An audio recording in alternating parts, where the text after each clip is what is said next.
You're listening to Perpetual Traffic. Hello and welcome to the Perpetual Traffic Podcast. This is your host, Ralph Burns, and this is episode 297, fast approaching 300, co-host Amanda Powell from Austin, Texas. How are you today? Oh, doing good. I know. I can't believe we're almost there. This is crazy. I know, it's nuts. You have sort of a mini announcement to make, like a change in venue where you're taking your talents to. I think this seems like a good time, especially given the guests that we have on today. But I have officially accepted a role as head of content at Boss Babe. Yeah. So I am extra excited to chat with our guest who's on today because we're going to be able to chat all things content. This is like my jam. It's a content mashup here in Perpetual Traffic. We're really excited to have Jimmy Daly here. He's the co-founder and CEO at Superpath. And he was also the VP of growth over at Animals. And we wanted to get him on the show here today because we are big fans of content. Hey, are you struggling to keep up with marketing tasks? ActiveCampaign's autonomous marketing platform eliminates the busy work, automatically building and optimizing email, SMS, and WhatsApp journeys all for you. It's all powered by billions of data points that show you what drives revenue, so you can launch campaigns in minutes instead of weeks. Extend your team with AI agents that handle campaign admin and tedious tasks that you know your team doesn't want to do. Focus on strategy and let the AI do the rest with data-driven decisions, clear next steps, and on-brand messaging across every channel. Try the next era of marketing for free at activecampaign.com. And obviously, through a lot of the things that we've discussed in the last 6 months here, content seems to help conversions quite a bit. It's not necessarily just a traffic tool, Amanda Powell. It is definitely is both things. So we wanted to get Jimmy on the show here to share his expertise and how he's been able to build Superpath, but also how he uses content in a really unique way here. So welcome to Perpetual Traffic, Jimmy. Thanks. I'm really excited to chat with you guys, and congrats on the role. That's very exciting. We'll have to dive more into that later on. I would love to know more about what that job is going to entail. Also, I can't help myself. You have to come join our Slack community. Yeah. For content marketers. He's pitching already. Yeah. It's only 5 minutes in. I love it. Except I'm already I'm for it. I'm already sold. Where's the link? No, that's awesome. Well, you guys can certainly connect over there. So we'll obviously tell you a lot about what Jimmy does over at Superpath. But give us an idea sort of what the evolution was, like sort of how you came to be co-founder and CEO over at Superpath and what they really do, and maybe touch on your time over at Animals, which we're big fans of. Yeah, absolutely. So Superpath is a couple different things. The main thing that we offer is graduate level training for content marketers. So we have a paid membership. Folks who are part of that get courses. We do networking events. We do office hours, stuff like that. We do exclusive content. And then we also have a job board. So those are our two primary revenue sources. The job board is exclusively focused on content marketing roles. And then kind of underneath that, there's an infrastructure of content marketing. We have a very active Slack community. The Slack community in many ways is really like the foundation of the entire business. And that's actually how I ended up leaving Animals, was that Slack community. So if we rewind a couple of years, I was VP of growth at Animals, it's a content marketing agency. And I was finding in my own work, in my sales calls I was doing with our prospective customers and talking with the rest of the team, people had a lot of questions about their own career tracks, how to develop skills to advance their careers. They didn't necessarily understand what the path was to go from content manager to what's next, head of content, then what? Is it director of marketing? Is it CMO? What if they want to be an individual contributor? What if they want to start a freelance business? They had all these questions. And I was like, we should start a Slack group and we can talk about this stuff. So I kind of just on a whim started this Slack group, and it wasn't a hit, but people really liked it. We didn't have a ton of people, but there was really cool conversations happening there. I didn't really put any effort into it, and it just sort of slowly was growing and growing and growing. And then one day, my boss, the CEO of Animals at the time, a guy named Walter Chen, came to me and said, I think there's a business here. You should go start a business built on this community. And I was like, are you kicking me out? I like my job. You're fired. No, starting on the company. And so it became this kind of interesting thing where he was at that point ready to step away as CEO. He appointed a new CEO, a woman named Devin Bramhall, who I work closely with, which was amazing. And then he said, I'm going to help you start this other company. So we had maybe 6 months of lead time to make all this happen. All the while, Animals is growing, COVID happened, things were just so in flux. And there was definitely a moment of are we sure? Are we really going to do this? We're going to kick me out at this period where We don't know what's going on in the world. Mhm. Ultimately, we decided we're going to stick to our original plan, which we did. So Walter has, like I said, stepped away from his CRO at Animals. He now has started / invested in a number of different companies. So he's more of like an advisor to me. I'm really the only day-to-day person working on Superpath. We started this in June. It's March. So 9 months or so into this. And yeah, it's been quite an adventure. I'm sure we can talk more about that, but it's kind of the gist of things. This is so interesting to me because I feel like that is a question that a lot of content marketers ask of what's the next step for me once I'm a content manager? Because I think the question is when we look at like C-suites and it's chief marketing officer and chief operations officer, but there is not really a place for content. And the more in the industry that you see marketing being split from content and the two functioning separately, there is kind of like ambiguity in where do I go next in my career? And do I need to start pivoting? Which I think is really sad because I'm obviously have an SEO background and content is really my passion. So that's really the trajectory that I've always wanted to stay. And I love marketing, obviously, and I've worked within the marketing department. But when people have a passion and their zone of genius, that's what you want to stick to. And I find it really interesting that you're creating this community. And I think that's why it's working so well. But, what's your strategy in terms of one, growing a community and kind of starting over from scratch? I know before we started recording, we were chatting about how my whole team at DM was talking about what a content crush they have on Animals.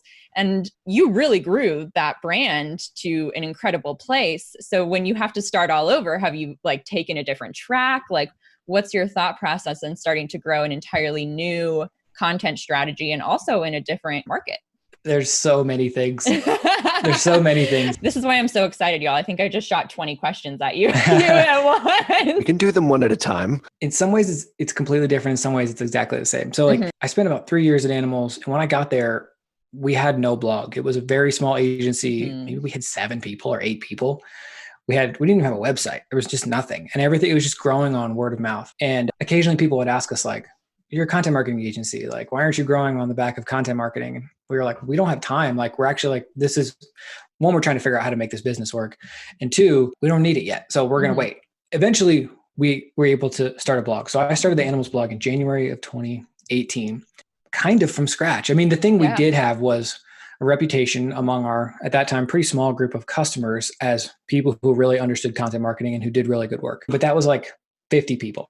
So that's not an audience quite yet. At that time, we basically had to figure out like, what is our story? Like, what is the thing that we're going to like hitch our wagon to that's going to make all this work? And in that case, it was basically like, we think content marketing is broken and we're going to take like a much more sophisticated approach to it. Like, content is not just traffic. It's not just white papers. It's not just this or that. It's a lot of different things. So we're going to give you that like kind of sophisticated, like complex approach to content marketing. And people love that. Like, people ate it up. And it was this beautiful thing because like in our day-to-day work with customers and in our sales process and all stuff, like we're constantly finding more and more things that we can then go and write about, which was cool. Starting Superpath wasn't all that different in the sense that like I had to come up with like, what's the thing that is going to kind of tie all of this together? I would say I'm still kind of figuring that out, which is a little bit of a challenge. Like, the thing that I was sort of focused on primarily for the first couple of months was that this hypothesis that content marketing is actually one of the most valuable skills you can have in the tech world. And I could point to a number of examples of people who have gone on to have very successful careers who started as content marketers or writers. Maybe they stayed on a marketing track. Maybe they went off to start a new business. Like, I'm kind of trying to like use myself as an example of like content marketer gone entrepreneur sort of thing. That's proved it's actually to be a little bit challenging because the nature of our business has shifted a little bit since we started it. So I feel like if I'm being very frank, I'm trying to like recalibrate a little bit because what we're doing now is a little bit less focused on career development, which is what we started on, and a little bit more about training for content marketers and content teams, right? Like, the primary difference being who pays for it. Does the individual pay for it because it's about their career, or does the company pay for it because they're trying to level up their team? And so the story is evolving a little bit. I would say in each case though, the story is really the thing that matters. And if once we like really nail that, things are going to start happening faster. We've done a lot of content work in the meantime. And part of that has helped me kind of find my way a little bit. Like, okay, that's not quite right. This is too far that direction. This feels good. We're still kind of putting the pieces together there. And I know that might not be like the most satisfying answer, because it's like, you have a startup, you should have your pitch nailed. But my honest answer is like, I thought we had it nailed. Turned out we didn't. Now I'm trying to figure out again, like really, really what is our message? If your business is going to grow and your business is going to be successful and you're hell bent on a certain track, then you have to be able to be flexible. And Ralph, you talk about this all the time about how Tier 11 was originally an ad agency and you've grown into a creative department and being able to help people focus on the back end of the funnel and not just the front end on the ad side. And I think that's what's really important about a business. And I find that starting a Slack community in terms of content is really interesting. And are you using that in a way of user-generated content? Or here's my ultimate question. What about a Slack community made you think that, oh, I should start a business around this? I think that's what's really interesting. Yeah, I would be very interested to hear that. Like, it's not necessarily monetized, but like, how did it evolve into a business? Definitely. So I still don't monetize. Well, I take that back. I monetize the Slack community in one way. We charge money to post in our job listings channel. That's it. Otherwise, it's free. I spent my entire career working in content marketing. One of the things I got to work on at Animals was sales. So it's a small company. You end up having your hands on lots of things. At one point, our founder was sick of doing sales and he was like, Jimmy, you're doing sales now. I'm sick of this.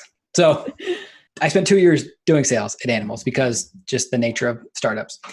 And wow, I learned a lot from that experience. Selling content, I learned more selling content than I ever did. Putting a content marketing person in sales, that's a new one on me. I think I can't imagine doing that. It's terrifying. So I was terrified. I was totally terrified. It ended up being so much fun. I loved it because the nature of the work was basically free consulting. Like if you reach out to Animals, we're going to jump on a call and I'm going to have 24 questions for you about content strategy. We're going to be brainstorming ideas. Like if it ends up that it's a good fit and we work together, great. If not, like that's okay too. And that was very much the attitude that we approached it with. But throughout that process, I learned how to sell and I liked it. I really liked it actually.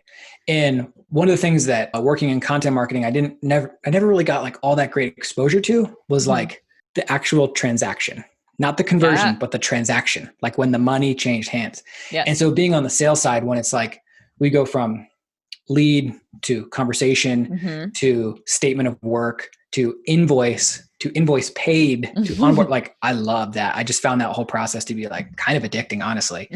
And honestly, I sort of started looking around and the rest of like my work life and being like, what else can I sell? This is fun. Amazing when it happens. It's like, it's just magical. Like you created this thing out of nothing and now people are giving you money.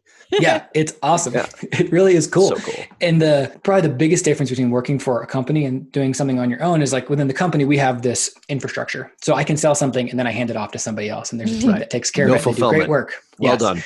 And then I started looking at our Slack community and kind of noticing the types of conversations going on there and thinking like, I feel like I could help these people. You know what I mean? Like there's career questions. Like I feel like I could help. People have content strategy questions. I'm like, maybe I should build a course on that. And then somebody has a question about like, whatever other thing. And I'm like, the gears are turning. I'm like, maybe we should have a membership and we could have office hours and we could brainstorm these things together and And I started thinking like the sales part of my brain is like, there's something here. Like there is an opportunity here for sure. So that's kind of how that started to evolve. Obviously the challenging part is you start doing it and then you also have to do the fulfillment piece. You can't hand it off to anybody. Yeah. That's really challenging. That honestly has been the biggest challenge. Just like the time, how do you balance the time? Because you got to sell, you have to do all your business development, you got to do marketing, but then you also have to do all the work on the back end. Interestingly, my co-founder Walter the other day he was like, I feel like you've been really quiet on Twitter lately. You used to tweet so much. And I feel like that was actually really good because it like kind of created awareness for Superpath. And I was like, dude, I have so much work to do because I got to do this whole other piece of it now. You know what I mean? Anyway, sorry, another long answer, but kind of the gist of it was like, once I got that like sales thing in my brain, and even still, like I'm having a conversation with someone later today about starting a newsletter for ultra runners for the same exact reason, because I see the opportunity and I'm like, I can't just let it be. Like somebody's gotta, there's no good newsletter for this group of people. Hey, let's create it. And then we can do sponsors. Maybe there's a premium version. So anyways, it's fun. It's fun to work on this kind of stuff. And I'm glad that I had that opportunity to like kind of understand a little bit about sales so that I could kind of apply my marketing and sales brain together. I feel like the obvious question now is, do you find now that after working in sales and having to go through that process of collecting payment and the invoice, do you find that you're approaching your content differently now that you know what's happening on the back end? And like, in what ways have you pivoted? Okay. So when I started working in sales, so I worked in marketing my whole career. And I would say that I've now come up with a term for my experience, which is that I lived in the content cocoon, which is this very warm, safe place where content marketers can be creative and pursue editorial projects. And they're not super focused on what the business needs because they've got this beautiful idea and whatever. So then I found myself working in sales, and I'm immediately looking over my shoulder like, can I get some help over here? Like, I need marketing help. And I realized that I wasn't even providing the marketing help that I needed for my own sales work. You know what I mean? And then I was like, have I been doing this wrong my entire career? Like, I've never talked to a salesperson at a company I worked at. They're on the front lines. They know exactly what's going on with customers and prospects and whatever. And I wasn't even plugged into that. I had no idea. Here I am chasing keywords. I don't even know if they're helping the sales team. And so, I feel like my perspective on that has changed quite a bit. I feel like I actually I don't do that much marketing anymore. I mean, I would like to do more. I don't have time to do as much as I would like, but I don't actually find that I need as much of it either. Right. So like part of that is kind of like Ralph said, that fulfillment piece. It takes up a ton of time, but like I spend more time now on, I guess what I would describe as like business development. Like I've got an idea. I'm going to do some research on this. I'm going to schedule a couple calls with people to try to get feedback on this idea. I'm going to build a landing page for it. I'm going to test it out a little bit, see if anybody likes it. I'm going to mess around with pricing. I'm going to like, what are the deliverables? Let me figure that out. That stuff is super fun to work on. I feel like the same part of your brain, you kind of apply that same part of your brain, but the output ends up being different. I've also tried to find like some kind of like workarounds to marketing. So like user generated content for sure. Like Slack community in itself is kind of user generated content. Like that is in many ways, like that's my top of funnel. Once people are in, like the community kind of just takes it from there. There's so much good stuff happening that I don't have to be like writing blog posts to keep people's attention. There's already stuff happening that does that for me. But then I've tried to do a couple other things too. Like we do surveys in the Slack community and then we publish the results. So stuff like that. It's like an easy win. So a survey might be like simple things like, what's your biggest content marketing challenge? And then we publish a blog post about that. And then we started another thing called the 100K Club. So if you work in content marketing and you make 6 figures, we like invite you to join our anonymous club. And you basically fill out a form and tell us about your career and what your salary history has been and what skills do you rely on and do you have a mentor and stuff like that. That's been a hit. It's been a total hit. So like that kind of stuff is like taking a lot of the burden off of me as the marketing person, kind of keeps the attention pointing in our direction while I can then kind of go and work on like all these other things that I've never really had to work on before.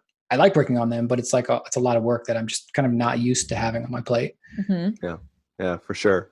The Slack community it's an interesting thing. I don't think we've ever talked about that type of pathway to create community on this show since we've been doing it for 5 years. I know a lot of folks do it, and we were thinking about starting our own membership site. We said, should we do a Slack community? And then we just defaulted back to a Facebook group, which I never am really that great of a fan of. It's on somebody else's platform, can be taken away easily, all that sort of stuff. Hard to collate content, but we run our 2 companies on Slack. Like without Slack, I don't know what the heck we would do. So when you talk about creating that community, and obviously you had some momentum coming over from animals, how does it work? And what could you tell to people who say, all right, well, I'm thinking about sort of having this either as a part of my business, or in your case, it sort of started the business. Like what recommendations do you have just in general for a Slack community? And how do you get it to the point where there's actually momentum? Like you're saying, I'm not even in there all that much. It's like the content is created by the users, which is the best of all worlds. So tell us a little bit about that. Totally. The community stuff is such a rabbit hole. But it's so interesting. I think the first thing I would say actually is like, consider not using Slack. Slack is a double-edged sword, and you end up with a lot of the same not owning your platform issues that you do with Facebook and other sites, because at this point we have 2,200 members. We're on a free plan. How'd you do that? I didn't realize that was an option. Yeah. Well, this is kind of the challenge and the beauty of Slack. Everybody has it on their desktop. So it's actually pretty easy to get people to join a new one versus signing up for like maybe a Discord group, which like for developers, like that's pretty common. For marketing folks, it's not. Or there's lots of other, like Circle is a new-ish like community tool. But there's this friction associated with like, well, there's no desktop app. I've never used this before. Do I keep the tab open? Like Slack is just there. And so people have it open. That's good. The problem is there's been 90,000 messages posted in our Slack group. 80,000 of them will never see the light of day again because the free plan limits you to only your most recent 10,000 messages. That's a huge problem because that's almost at this point, 90% of the content created is gone. And I've thought long and hard about moving, but I worry I have to balance out like how many people would I lose if I make that switch who are just not going to join because it's a different tool versus like, okay, I'm going to get more people this way, but not as much content will be there. I don't know. Because at this point, it would cost us like $5,000 a month to just pay Slack to keep all of that, which I don't really want to do. So yeah, I don't know. So there's that. That's a challenge. Some of the new tools that are coming out are really good. If I was going to start from scratch, Hey, it's Ralph here. Let me tell you about a lifestyle brand that we recently worked with where they grew their revenue by 49.8% year over year and hit 8 figures in top line revenue for the very first time in their history. And they are now on track for 25 million in revenue in 2025. We are so excited to be working with this company. And the reason why is they started using Tier 11 Data Suite about a year ago. And we reduced their unattributed traffic by 90%. That's right. Their unattributed, direct, unknown traffic that probably frustrates the hell out of you over in GA4 or one of those other crappy attribution tools. We reduced that unattributed traffic by 90%, uncovered $850,000 in hidden revenue, and scaled their ad spend by over 3x. These results are not magic. They're results of clean, accurate data and a system designed for today's privacy world where everybody is trying to block your data. If you want to see these kinds of results for your business, reach out and let's make it happen over at tier11.com/apply. And discover how Tier 11 Data Suite can finally allow you to scale your business, acquiring new customers at a cost you can afford. Head on over to tier11.com/apply. probably start with a different one. So that's one thing. Another was that when I started this, it was really just because I thought it would be cool to do. I had no business ambition whatsoever. So I never measured anything. I guess I lightly recruited people I knew and liked because I just like wanted to be able to talk to them. But there was no like acquisition plan. I didn't kind of like muck it up with all the marketing stuff that I think would set expectations for it that then make you constantly wonder like, is this working? Is this a valuable channel for the business? Like I wasn't doing that. It was just like, hey, this is kind of cool. Like maybe this will go somewhere one day. Even now I have to like restrain myself from overly analyzing what's going on in there and how quickly people are joining and how many are active and all that kind of stuff, because I find the communities are kind of delicate in that sense. Like I've got a newsletter list and I don't treat it that way. I treat it like most marketers treat a newsletter list. Like I got stuff to promote. I expect a certain click-through rate. I know people won't subscribe. I don't really care that much about that. I use it like a marketing tool. Whereas the community, I don't use like that. I use it to foster goodwill more than anything else. And so some of that is just like, I find myself thinking of like the Paul Graham phrase, do things that don't scale a lot, because I'm in there so often just like trying to help people out, trying to say, if they have questions, be like, oh, you need to talk to this person. And, oh, I think I read this blog post, it'd be helpful. There's a lot of that going on. And I know that at some point those messages won't even exist anymore because we'll hit, the 10,000 message issue. So it's like, it's literally trying to help one single individual at a time. And I think that, especially among our very early members, they kind of saw that. They kind of saw this, like, it's just like people being kind to one another. At this point, we've like codified that in our community guidelines. Like that is like part of the deal. If you join, like, be nice to everybody. That's kind of like our whole vibe we're trying to create. That was going to be my question. Is it like, I know that historically we tried to do a Slack community and it was a disaster because you couldn't manage anyone.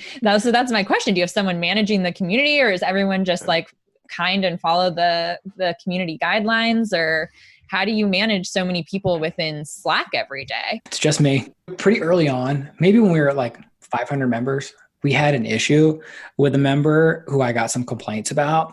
And I I ended up booting this person, and I kind of made a big deal about it too. Like I was pretty transparent with what happened, and this is not welcome here. I think people liked that. Like every now and then I get a message from somebody being like, I saw this thing. I feel like you might want to know about it. And it's like, it hasn't been anything bad like this initial situation was, but it might be like, well, this person is just like shopping around for backlinks. Like, I don't really want that going on there. And like, but if there's like racism, sexism, any type of discriminatory behavior, like that stuff gets flagged super quickly. I kind of make a big deal about it. And then they also kind of like monitor themselves, it sounds like. Totally. Like I'm finding that people are kind of invested in this. Like they like hanging out here because they're learning stuff and they're connecting with people. They don't want that stuff in there either. Yep. And now I hope that I've shown that like, if you bring this to me, I'm going to deal with it because we don't want that kind of thing here. So at this point, I feel like this is a little bit dramatic, but I feel like we have this like army of content marketers who like all kind of want the same thing out of this community, which is like to learn and connect with people. And they're all kind of in it for the same reasons. Sure. Yeah. You can even probably get some of your users, like your power users, to be free monitors for the channel itself. Like those all monitors, just to help moderate, because obviously it's a tremendous amount of folks that are in there. One of the things I think that people, they listen to this show, and I've seen this back when we actually had conferences. Amanda, this is a while back. Good old days. I'd always get this question. It's like, you guys have people on that are more established. They've already sort of done stuff. I'm just starting. Like, all right. So speak to that person. What is content marketing? Like why should somebody want to do it? And how do you actually do it? I think there's this fear of overwhelm. It's like, I'm going to write blog posts and nobody's ever going to see it. I'm going to start a podcast. We've had guests on here. Nobody's ever going to listen to it. Like, how do you start it? Take us through that. You've obviously been able to build, obviously, the Superbath community, but a lot of experience here. Like, what are those first steps in sort of getting that momentum going? Yeah. Is this for the individual to pursue content marketing, or like for a business to potentially add content marketing to its? Hey, are you struggling to connect the dots across your marketing? Well, AdRoll's connected advertising platform turns complexity into clarity with AI-powered campaigns and seamless integrations. Advertise smarter, move faster, achieve more. Learn more at adroll.com/PT. That's adroll.com/PT. To its marketing. I think adding content marketing to a business, and how do you start generating traffic? Because I know that's what we used to at DM when we're working with customers. They exactly like you described at Animals, like they don't have a blog. And then they start writing content, and they're like, at what point, besides like keyword research, and how do you start generating traffic? And I think that's something really interesting that Animals did, because the content is incredible, but it seems like you would also get a lot of traffic to the content you were building. Absolutely. I think a lot of people know they need to do it. Yeah. They just haven't done it because they're so overwhelmed by that first step, and it's going to take so long. So maybe speak to that type of personality. Definitely. There's a couple things. One is like with the Animals blog, when we first started it, it's an audience of 0, essentially. We didn't even like day one, we're like setting up a CMS, like plugging in our Google Analytics, like really starting from nothing. Right. We had to be okay for a pretty long time, knowing that the quality of our work was better than the numbers told us. And I think that is, you kind of just have to internalize that idea. Like, I think folks have this idea that like, if I create great work, I will be rewarded with a commensurate level of traffic, and that doesn't happen. Right. Yep. And you have to be a little bit delusional, I think, to start anything from scratch anyway. So you do. Go ahead. Yeah. And the compounding effect of it ultimately ends up being that like you can actually put out junk and get tons of traffic later on, which is not necessarily something to aspire to. But I think when content marketers look around and they're like, I won't name names, but I can think of a couple sites that generate boatloads of traffic, and I look at their stuff and I'm like, this isn't good. It's just like they've built up enough authority. They can rank for whatever they want. That's they're playing a different game than you are if you're just getting started. So you're going the opposite. You're like, I got to put out the best stuff I can and expect almost nothing for it in return. Sort of the beauty of content is that it compounds. So like in the couple years that I worked on the Animals blog, we went from nothing to 10,000 readers a month to 20,000 to 30,000, and it built and built and built. And like, the site was going gangbusters by the time like this whole transition thing happened. Like, it was finally reaching a point where we were like, we now feel that the quality of the work is commensurate with the amount of traffic we get. That's pretty challenging though. And there's this, I think marketers have this tendency to overanalyze the numbers. and say like, well, this post only generated X views. And so I think we need to go a different direction because it's not resonating with the readers. And like, that's not really true because you need to give it enough time to mature. Content marketing requires quite a bit of patience. So that's the one thing. It's sort of like set your expectations pretty low. Choose one thing you're going to do and do it for long enough that you've given it a proper chance to succeed. And I would say that's probably at least 6 months. It's definitely not 2 weeks. It's probably not a year. It's probably somewhere around 6 months. So that's one thing. The other thing is, especially if you're just getting started, just put SEO to the side. Don't worry about SEO yet. You've got to write about what you know. And you have to, we actually came up with this whole kind of philosophy around launching a content marketing strategy at Animals that we called movement first content. And it was basically our observation and recommendation that sites that start with nothing, start with great ideas. And they build a reputation for sharing great ideas. And then later on, they can layer on white papers and case studies and SEO and all these other things that they see on these bigger sites. But that stuff comes later. You've got to really codify your message, which is kind of like going back to what we talked about early on, like the part that I'm still like kind of trying to like put my finger on exactly for Superpath. So there's a few ways to do it. One is just like write about your subject matter expertise. So like in Animals, like day in, day out, we're working with customers on content marketing. So like, that's what we're going to write about. We're going to like kind of find these examples of situations that we're actually working on, and we're going to write about that thing. There's another version of it is where you kind of take people on the journey with you. There's good examples of this, like Buffer was a great example. Yeah, Groove. Buffer's content. If you go back and look at Buffer's very early content, they've done exactly this. Like they started off writing about like our journey from 0 to 1K MRR. Yep. Now it's like, what is social media marketing? And they can rank and get 100,000 views a month for that single article. That's so true. Oh gosh. Groove was another great example. They did this like journey to 100K MRR, and they like documented the whole thing. In each case, it doesn't really have anything to do with scheduling your tweets or whatever. It doesn't have anything to do with your help desk SaaS product. But like, these are just the kind of things that like are like, they're just interesting. Like it's something you can speak to because you're doing it. And it just kind of helps you gain like enough attention that you can use it as a loss leader for the thing later that actually is going to help the business. So that actually I think is a pretty good strategy for people who are just getting started. People don't really like that very much because they're like, well, what about this keyword? Like our competitor's crushing us for these important keywords or whatever thing it is that they're kind of focused on. And it's like, you gotta have that patience. Like write about almost anything to get started, as long as it's something you and feel conviction about, and you can layer that stuff on later, and your life is going to be a whole lot easier. Versus going the other way where you're like, well, I got to rank for this keyword, so I'm going to put all my effort into this thing. And especially if your site is new and your domain authority is low, it's probably not going to happen. What if it's like a short tail, like low intent keyword, and you do rank well for it and you get a bunch of traffic, but no one converts? Like there's all these things that like, those are problems for bigger sites. So yeah, anyways, in summary, start small, low expectations, write about what you know. It's an important point because I'm trying to look for this stat, but I have it written down. The average blog lasts 2 months. So that's amazing. I don't know where I ever picked that up, and I have it written in a list. And like, I have no idea, no reference on that one. I can't find it, and we won't be able to.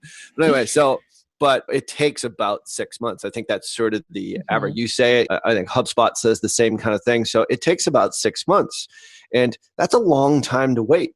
It really is. And I think that's where people get frustrated is they hit that 2 month mark and they're looking at their stats inside WordPress and like, oh my God, I had like 20 people visit my site in the last week. And I don't even know, probably some of them are bots. So the point is like, it really is a long tail. It is a long term play here. But I remember a movie that I watched back when I was actually starting and actually gave me a lot of inspiration was this movie, Julie and Julia. I don't know if you guys have ever seen it. It was about this woman who basically does 365 days of Julia Child recipes, and she blogs about it. And about at month 6 to 9, thereabouts, she starts to get like, it really gains momentum. But to your point, wow, like Ralph, I never thought about that movie from a marketing perspective. Yeah, it's so good. It's like I've watched it a couple of times. Really interesting. But the point is like she wrote about something super specific. Nobody else was writing about it, and she had that crisis of confidence, like all throughout like the first half of the movie. She's like, nobody's even paying attention to me. But because the premise was so good and it was interesting and she was really passionate about it, that's what made it successful. Yeah. And she wasn't That's optimizing for keywords. You know what I mean? So back to your point, she's like, this is going to be interesting to a certain subset of people. And eventually she was featured in the New York Times and all this other sort of stuff later on in the movie. I'm not going to spoil the ending for you, but we'll leave a link in the show notes for you so you can get it on Amazon Prime. But yeah, I think it's a good, like, it is the long game, but then you create something that you own. First off, it's on your domain. Like, this is your property. You're not sharecropping on somebody else's land like you would on a Facebook group, which is, we love Facebook, but it's not your own. You don't control it. And this is something that you do control. It's an asset. Yeah. One other just quick thought on like the 6-month thing is you should be able to point to some anecdotal evidence that the content is resonating pretty early on, before 6 months. So like my friend Sean Blanda, who runs content marketing at a company called Crossbeam, is probably the smartest content person I've ever met. And he explained to me this concept that he came up with called the Art Museum. And the Art Museum is simply this idea that he keeps a folder on his desktop called Art Museum, and he takes screenshots of anything anybody ever says about the work that he and his team do. So that might be a tweet where somebody shares it and says something nice about it. It might be a Slack message from someone on the support team or the sales team who found the content useful. It might be from a customer, whatever, it doesn't matter. But it puts faces and names. It attaches those faces and names to the work that the content team is doing. That kind of stuff, you should probably be able to find pretty early on. And I know that at Animals, this is kind of a whole separate thing, but like the strategy that we came up with was very kind of bottom of the funnel focused. Didn't really care about building a big audience, especially early on. We just really cared about like, how can we help out our sales process? And so we were looking even in the first week about like, is this an article that we could mention in a sales call? Is there an example that we could cite from the article? Could we use it as follow-up in an email? Did anyone say anything nice about it on Twitter? Did even our own team find it to be helpful? Little things like that make a big difference. Sometimes that's like just kind of like the validation that content marketing needs to give it that runway, to give it the time to eventually mature into whatever bigger thing it's going to become one day. Just like those little moments, but it's got to be names and faces. Yeah, absolutely. I remember when I started my first blog, this is almost 15 years ago now. And it's now defunct, but I remember the first day I got an opt-in for like a summary of the blog post. Before that was like a cool thing. Like I put it in a PDF. I was like, hey, a little opt-in box in there. I remember the first email address that I ever got. And it was about at the 2-month point when I was ready to give up. Oh, interesting. Yeah. And it was like, that was the thing that pushed me on to actually do it. And like that business ultimately failed. But the point was like, I remember that as like a really distinct moment. I remember my first comment, which came after the opt-in, believe it or not. It wasn't the same person. It was 2 different people. It was like 2 people liked the stuff I'm writing. It was an amazing thing because it is the long game. You do need screenshots and positive reinforcement to know that you're resonating. And if you get those, if you get even small ones, like chances are, because they found you somewhere, that means there's a lot more people that are like that, that are out there. And that should give you sort of some inspiration to keep the thing going, that you're on the right path. We all know this as marketers and business owners, that growth is amazing until something breaks or some catastrophic event, heaven forbid, should ever happen to your business. And I don't mean just your ad campaigns going sideways. Maybe a client slips on a wet floor, or a shipment suddenly goes missing, or a contractor gets hurt, or an employee gets hurt.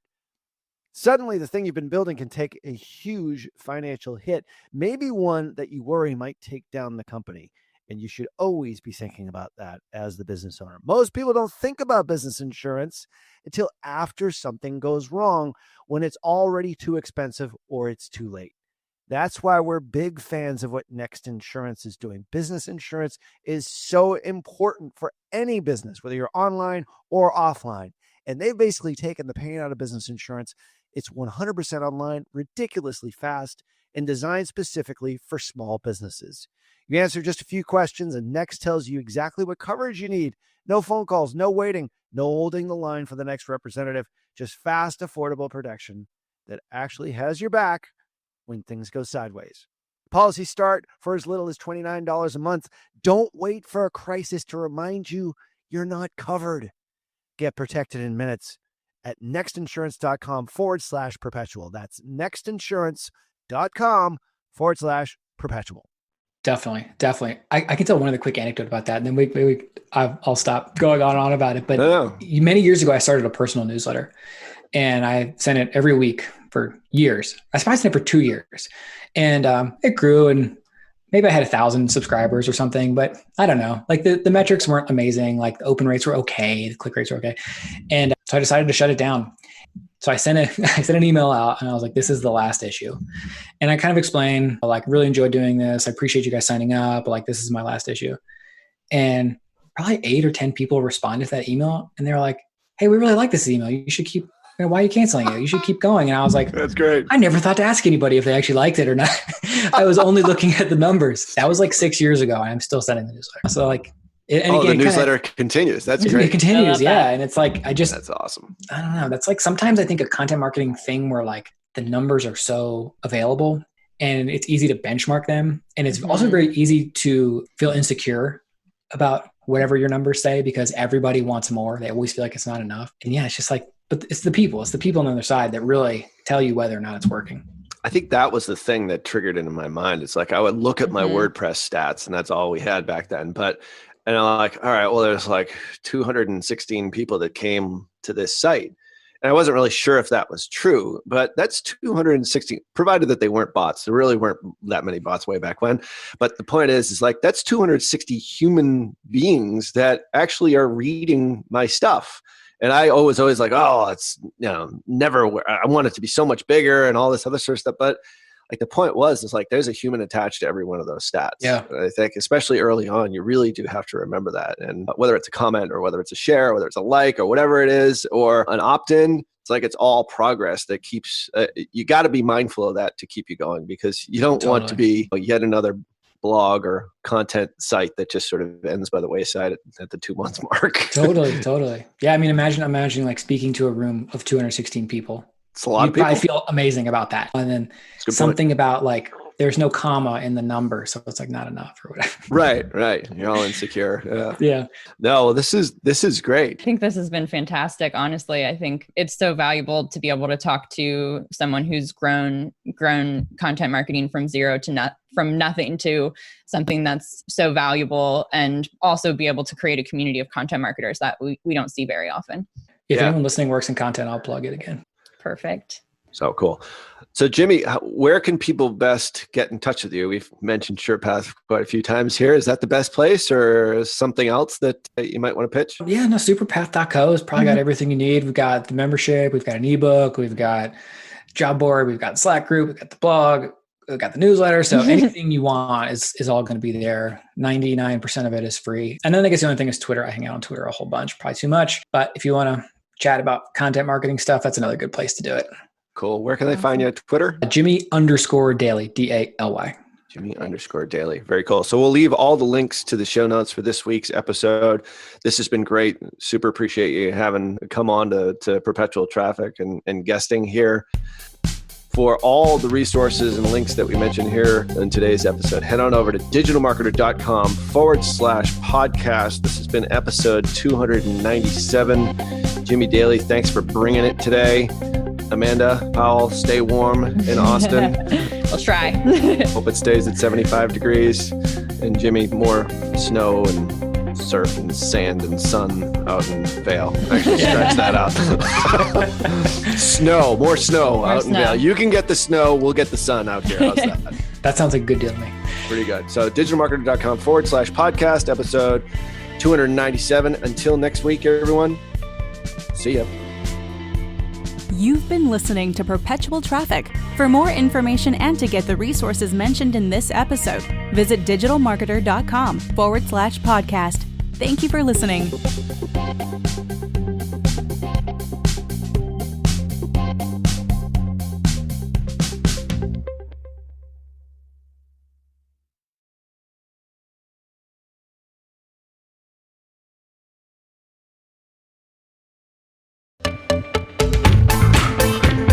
This is Digital Marketer. Hello, just wanted to pop in to say Merry Christmas, Happy Holidays, Happy December 25th, whatever this day means to you. I hope it's wonderful. And we wanted to share one of our favorite episodes from the vault. Here it is. Well, John, thank you so much for joining us here. Thank you. It's good to have you here in Austin. Thank you very much.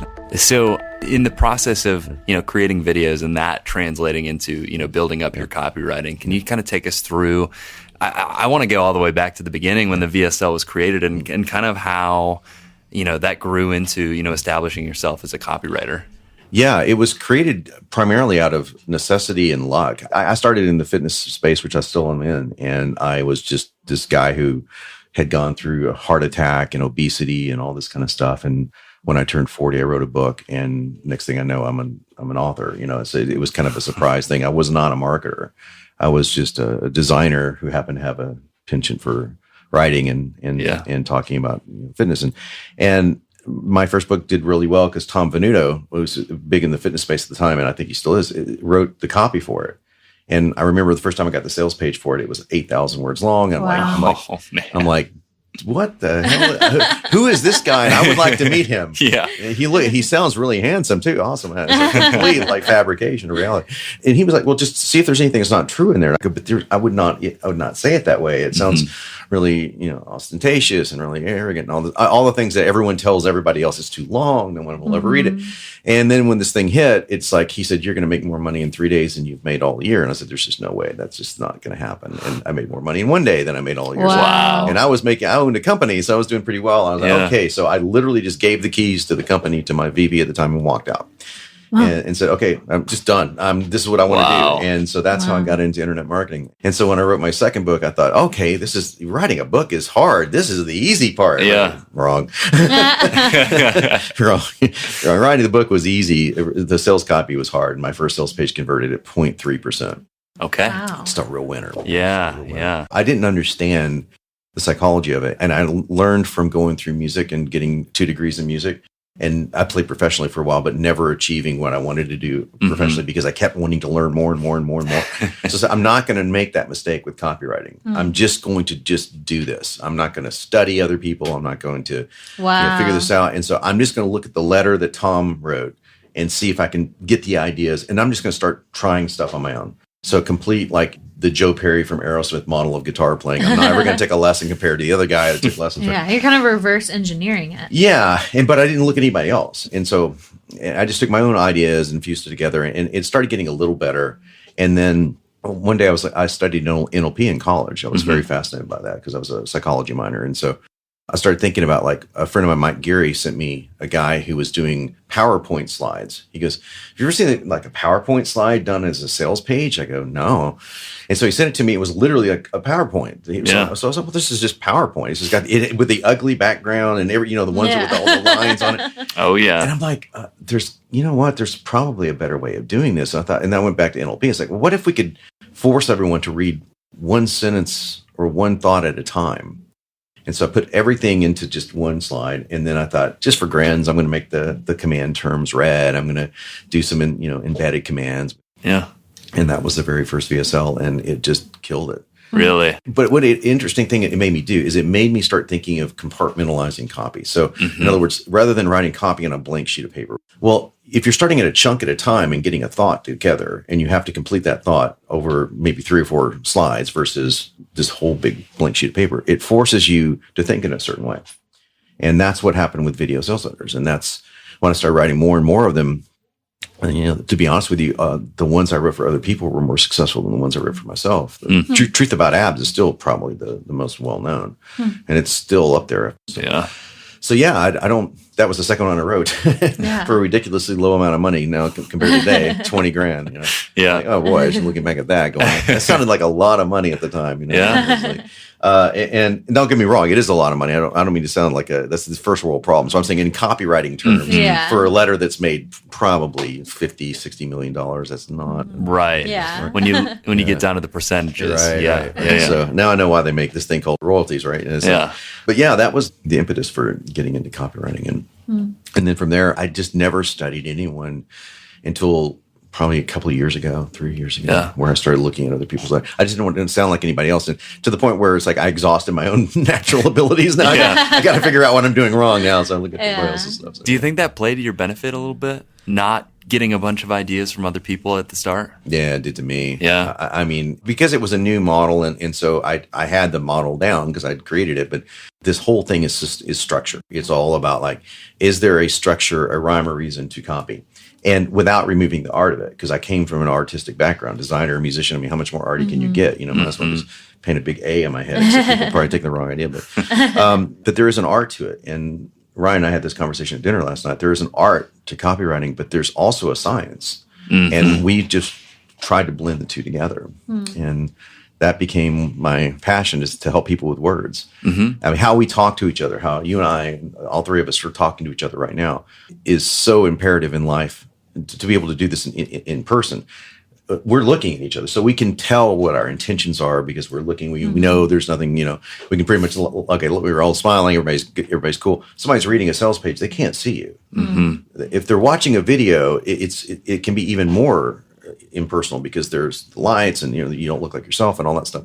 So seeing slides and hearing a voice was just a way to make it feel like that person can imagine who you are without seeing pictures of you, without being distracted by that. And hearing your voice is everything, and hearing you how the words are spoken. So it became just a real passion of mine, how you communicate your message to the world. Would you say that was like your first epiphany when you started creating and tweaking video sales letters? Or I think the first epiphany was that it was a way to say there's no way anyone's reading all 6,000 or 8,000 or 10. They're not. No one to this very day has read every word of a sales page unless you're a copywriter. I don't think. Or you're really bored, or you're really interested in something. I mean, so you're skipping, you're scanning and stuff like that. Well, you can't do that in a VSL. It's impossible.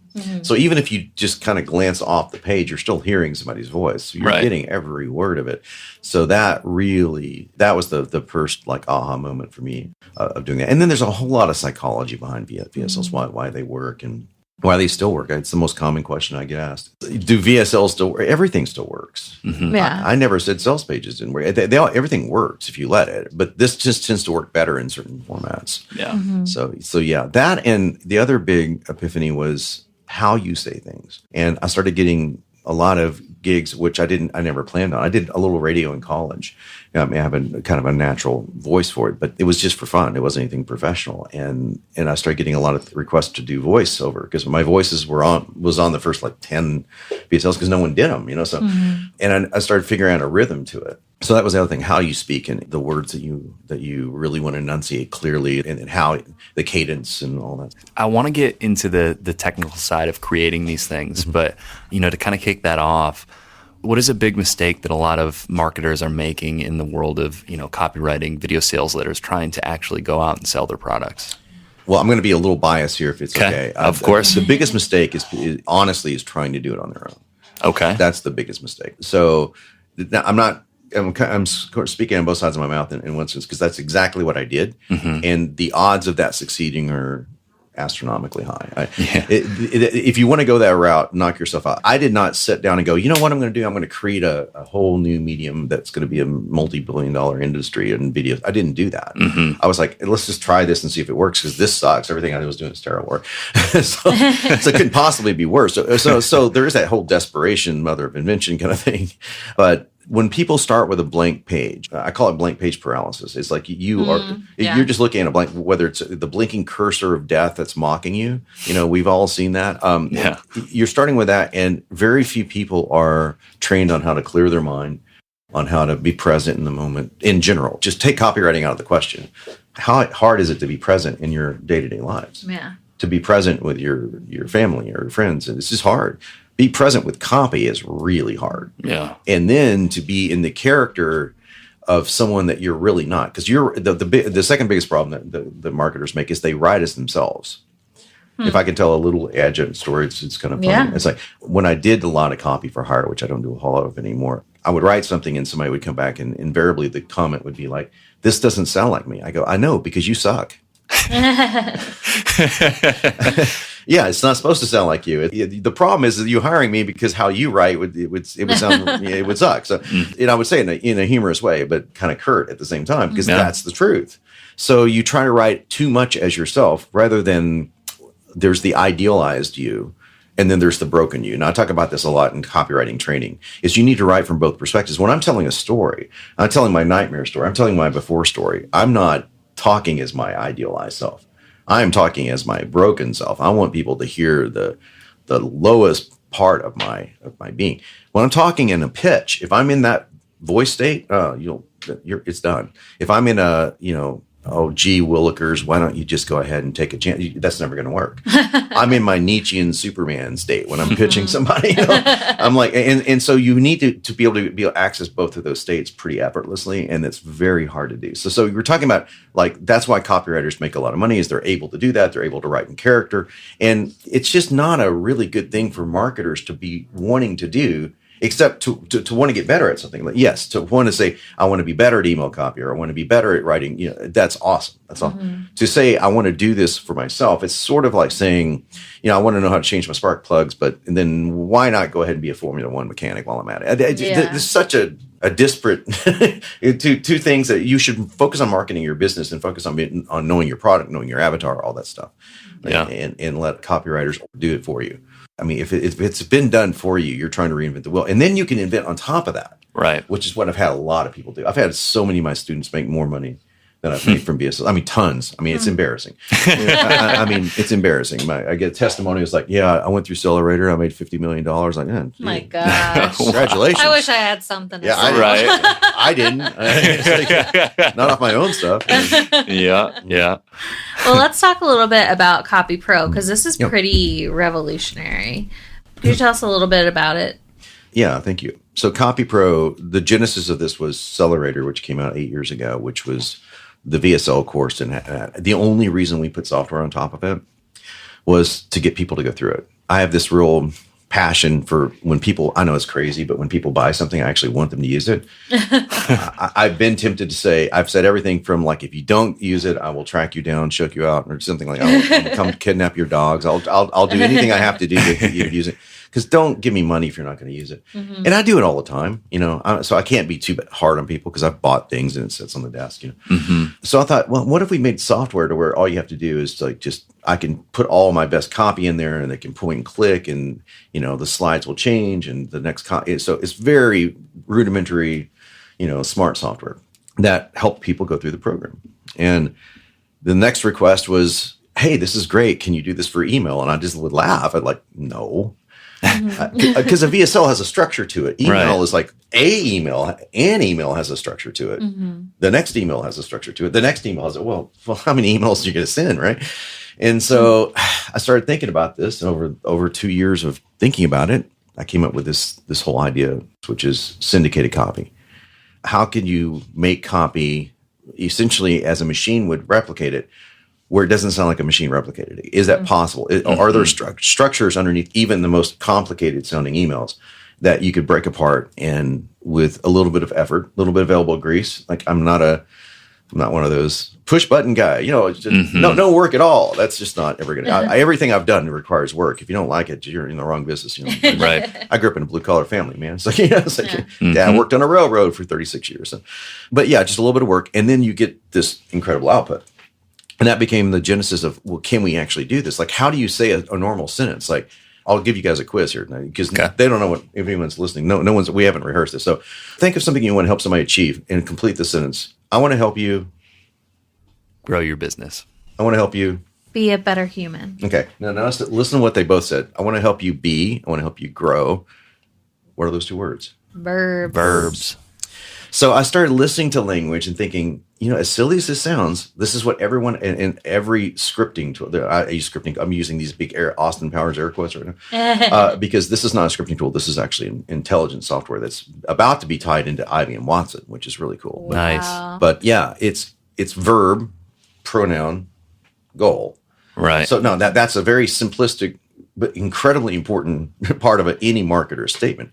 So if I could get someone to think in those terms, if I could break down email into and when people break that rule, if I could just slightly rewrite the sentence to where it would be in that verb, pronoun, optional pronoun, because we don't use pronouns for Facebook stuff. So, but you get the idea. So that's one little, what we call a field group out of our 394 field groups. Wow. And that you don't have to fill out all 394 unless you're a sadist.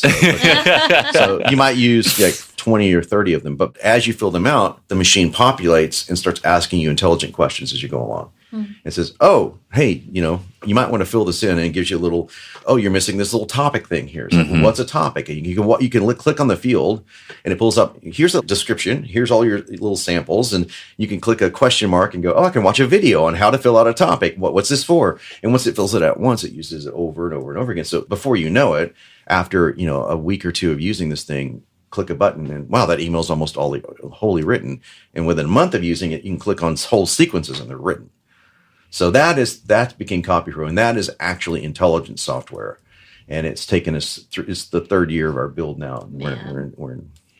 Wow. So when I saw this, I said our copywriter is probably shaking in his boots. But you said that there's something in it for them too. Oh yeah. I hope this is cool to talk about. So very few people know what we're about to talk about. In fact, it's really not been made that public. We came out with Email CopyPro first. That's been 3 years now, and we sold it to a pretty not limited, 1,500 people. It just is a good beta test. Yeah, of course. And just over years, going, okay, this works, this doesn't. And biggest complaint we had in the first year is like, damn, this is hard. This is really hard to fill out all this data. I'm like, well, yeah, it's not. You're talking about communicating over thousands of emails. You're not going to be able to fill out 10 fields and do that unless you want to sound like a robot. Yeah. And there are tools out there which shall go unnamed. Excuse me. That do sound that help. They're helpful, but they sound robotic if you use them more than once. And we wanted something that would be, over the course of a marketer's lifetime. So. So then we figured out a way, how can we make this easier and easier? And then we came up with what you're talking about here, which is what if we had a system to where we could train copywriters to come into our system, train them this language that it's basically another language. So we figured out the language of copy, if you will. And so we broke it down to verb, pronoun, primary, goal, only 380. and so we teach like, okay, what is it? So I can literally quote a whole sentence to you like I did with Ryan last night. Today, niche and topic are two ultimate fears. And I can talk in this language that makes no sense unless you break it out into CopyPro. And we teach someone how to write like that versus today, email opens and, blah, blah, blah, is a real concern. In fact, you might end up going broke online. Well, I just said the same thing in CopyPro code, right? So we teach them this language, and then we had to build a whole backend to do this. It took us a year to build that, 300,000 lines of code. And we've just opened it, and that's called CopyPro Academy. And so we were able to teach copywriters to come in and teach them over 16 weeks how to put their own copy in there and how to dissect the greatest campaigns, sales letters. We're talking sales letters, VSLs, webinars, anything. And they can dissect it and put it into the machine. And whenever our customers use it, the moment that they click that button, they're paid instantly. So imagine copywriters having a tool where they can put their own copy in, or sequences. Let's say they got hired to write an email sequence, a 10 email thank you sequence, or cart abandonment sequence. And they wrote it and they've used it once. What if we could teach them how to syndicate it? Take the same idea and syndicate it all out. They could sell it 1,000 times over. That's pretty and get paid instantaneously. So rather than be afraid of it, they can be inspired by it. Yeah. And our customers love it because they get copy that's less expensive. So, and they get it instantaneously. So I liken this to like, I took an Uber over here. And what are the odds of anyone picking up the phone and calling a cab company? Pretty low. Yeah, I would say like pretty low. Non-existent. Right? Yeah. They were there in 1 minute. She beat me to the front door. So we are the Uber version of copywriting. That's what we're going to do. So in other words, why on earth we're using existing assets? Those cars are existing assets, right? Yeah. And we're taking the existing assets, which are copywriters and the things that they've written. And this is especially true for agencies. Agencies need copy over and over and over again. And they have in-house copywriters that are just, I have to write another campaign sequence. I have to write yet another. well, why don't you do it once in here and click a button and it'll rewrite itself? It's like, what? For a whole different niche. Yeah, absolutely. Wow. And so it's a model for them. It's a model for agencies, which we have an agency price, which is much more expensive, but also a model for copywriters to come in and do this. And then for customers. So we have 3 different tiers. So that's the future of copy as we see it. Not to sound arrogant or anything. I really do believe that when this hits market volume, it will be the same thing as Uber with apps. No one's going to. You might still have copyright, and I want them. My friends are the Chris Dodds and John Carltons of the world, and they're never going to. That's not meant to replace them. But why would you go somewhere else to look for copy when there's like 20,000 different sequences in here. I can just narrow it down by keywords and I'll take that one. Yeah. That's our goal. So. Yeah. How would you, going back to, kind of the beginning, how would you say that copywriting techniques have evolved over the years? And we talk about the future here about copywriting. Where do you see it moving in the future? Be hard to say that it doesn't move this direction. Yeah. I mean, it's hard. I try to step out of my own way as much as possible. It's good to hang out with Ryan last night because he's good at getting you out of your own way. But even he would probably agree with I can't see it going outside of a combination of human beings working with machines, not. And I made the mistake of mentioning artificial intelligence to Justin and almost came to fisticuffs. But so when I say AI, I think AI is going to replace a lot of different things that are going on in our world today. I don't think it's going to replace human beings or the soul of human beings.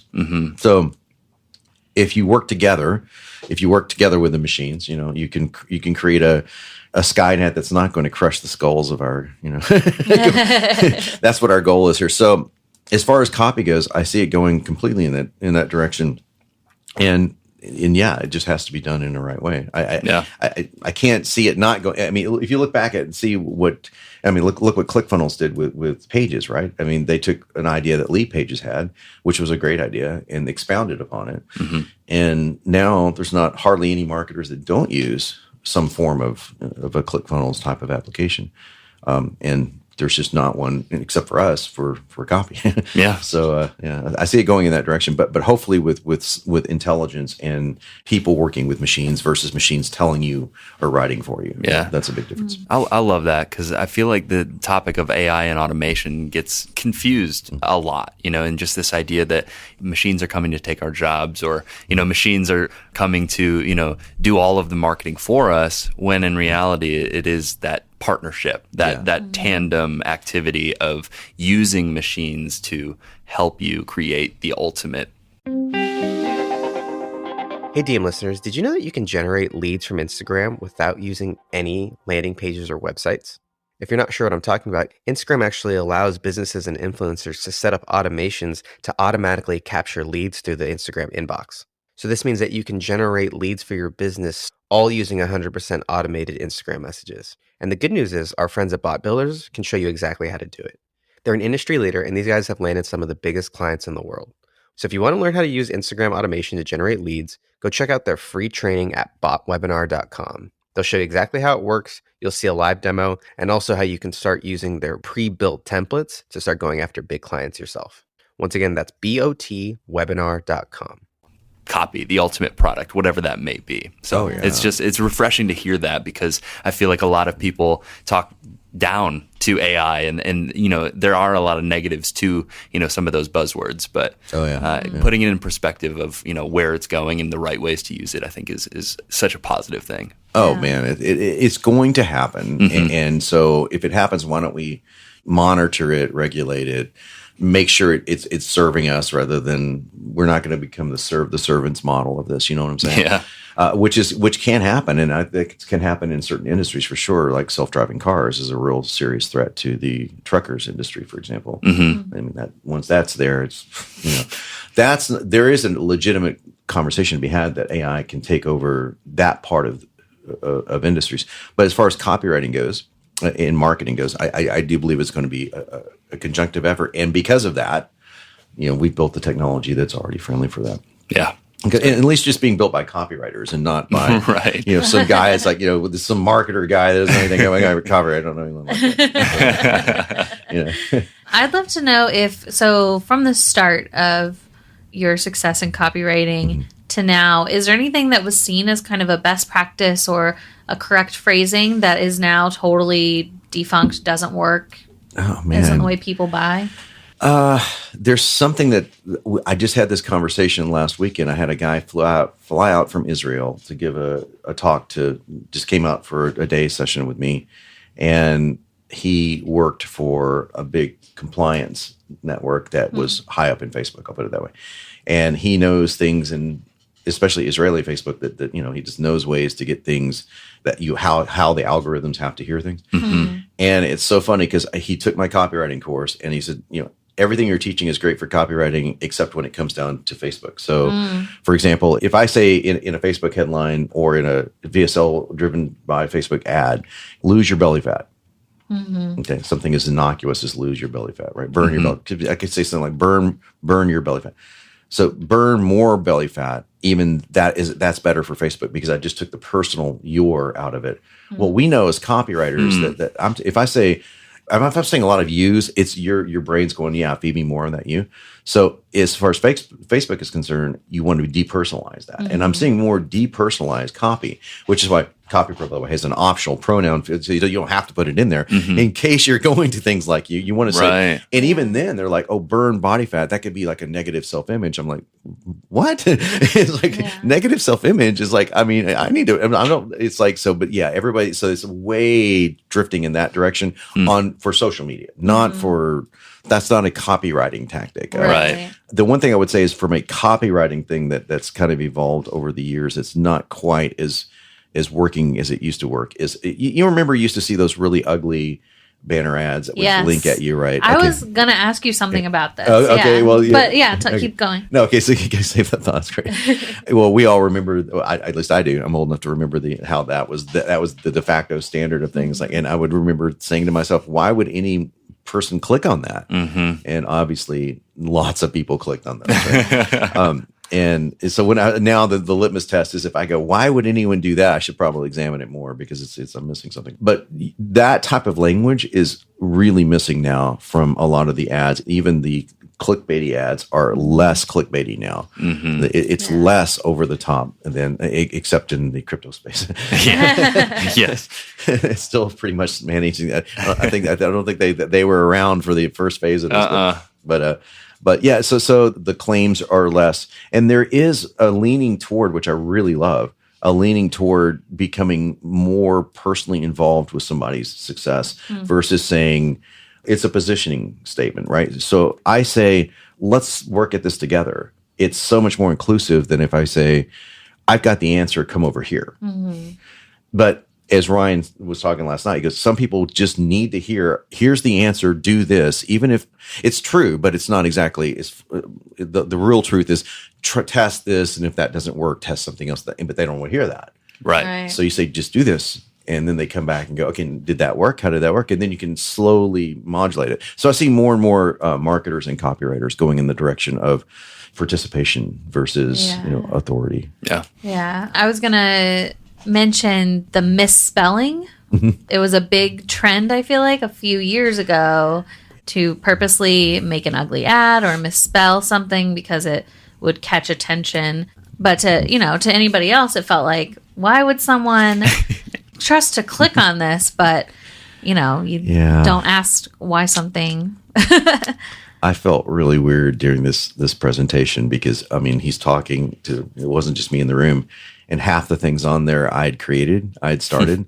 Because they were all from VSLs. And so Facebook's big thing was like, oh, we have to really crank down this VSL. So I started you couldn't pause the video and took out all the video controls. We created the very first magic buy button. In fact, that's what it's called, the magic buy button. It's inside we give it to our users.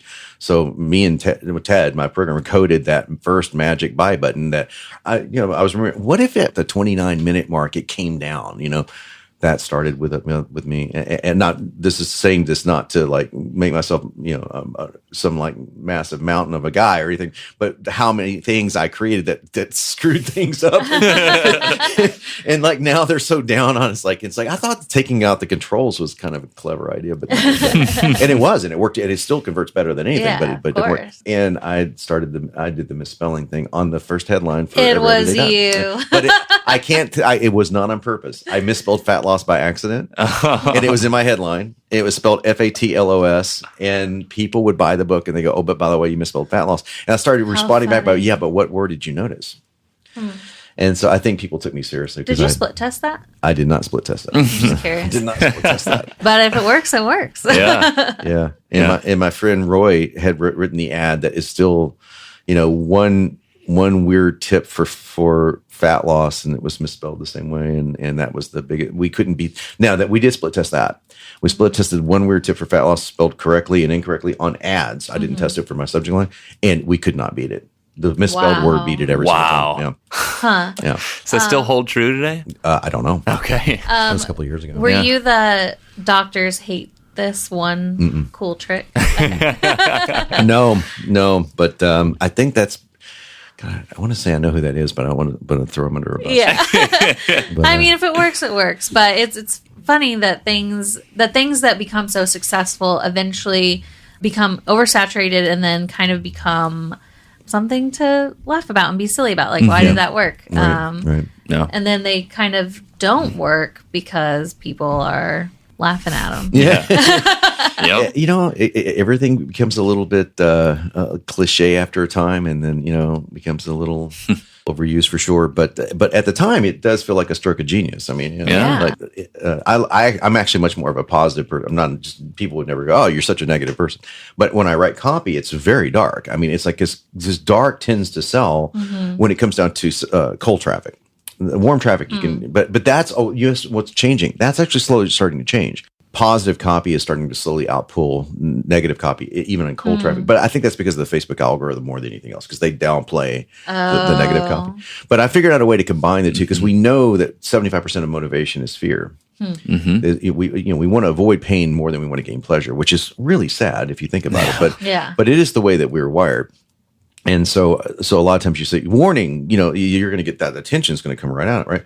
And so my new headlines have been combinations. CopyPro has, I think, about 20 of the top headline formulas written by Gary Benzavenga, John Carlton, some of the great headline writers. And these formulas that they've been very well known for, we've dissected the formulas, put them in CopyPro, and now you can just generate 1,000 headlines just like that. Woof. Crazy, man. But I'm going to put the new one in here, but we have to figure out how to do it. And that's the combining super negative with super. We have what's called push pull. Push pull is like, push is not something you want. Like, here's a way to avoid this while getting this. That's really basic. But the more advanced version of this, my latest headline was, "I may repent of this on my deathbed, but it cured my mother's pain." Wow. So that's my favorite one. Wow. Took my mother's pain away. We changed it to took my mother's pain away, but I like cured my mother's pain, even though that makes no sense because the word cure is in there. Yeah. But that's like, black belt level. Like all this dissection of but the whole repenting of what the hell would you repent of? What on earth did you do? Like a voodoo witch curse or something? Yeah. But I wanted so I wanted to read. So it's for a CBD oil that I'm a part owner in, and so and I took it. Not to get on CBD oil. I could never do anything related to cannabis, just because my body does not like that at all. And my friend said, "Oh no, just try it." So I was really hesitant. Every time I've never tried this. It's like, nah, not my thing, not my thing at all, man. Just not my thing. I wish it was. It's a lot less calories than alcohol, but and for a fitness guy, it's kind of important. But oh my god, he synthesized this stuff, and it's just freaking incredible. And I'd never take it. I took it within 2 weeks. I mean, I had chronic low back pain all the time from training all these years, and it's like it's gone. Wow. Wow. So I decided, awesome. I'm writing this letter for you. And so it was like one of the few things I did. But so, yeah, the point is that you can combine negative dark elements into and twist them into using a push-pull format. Now, granted, that's a really convoluted one, but you can do the same thing, and Facebook is going to be, in cold traffic, is going to be more friendly to that. And you can see that with some John Carlton headlines. You can see that with like his golfer headlines. Some of them are really positive, but they've got some dark elements in it too. It's coffee with sugar in it. Yeah, it's coffee with sugar in it. Yeah.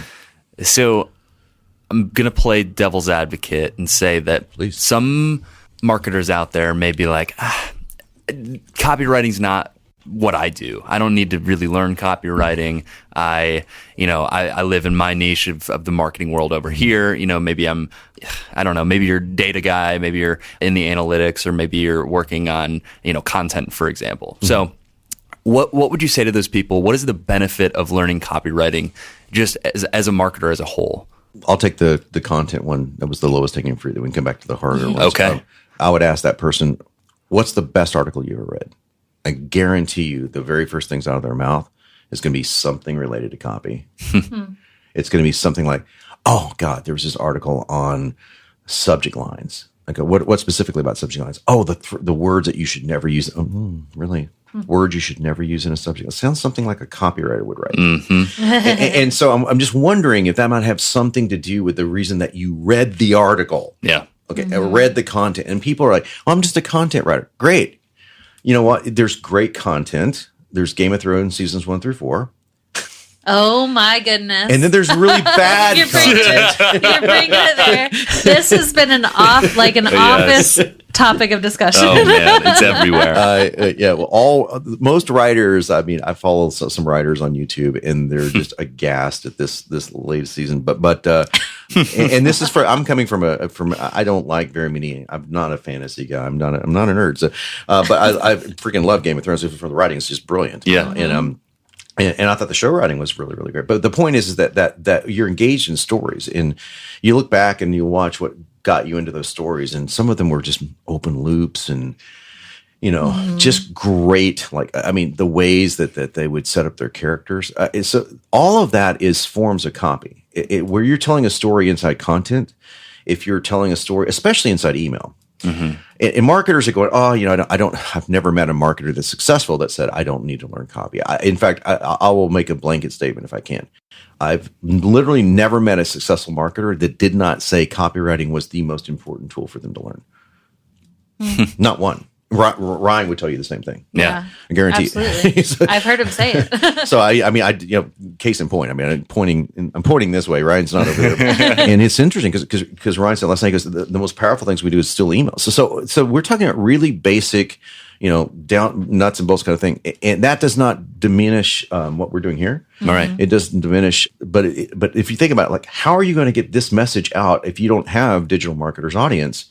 If you're a guy that's struggling to get 100 views on his videos, how are you going to get to 1,000? You're not going to make a magical video that's going to say, here's my video title.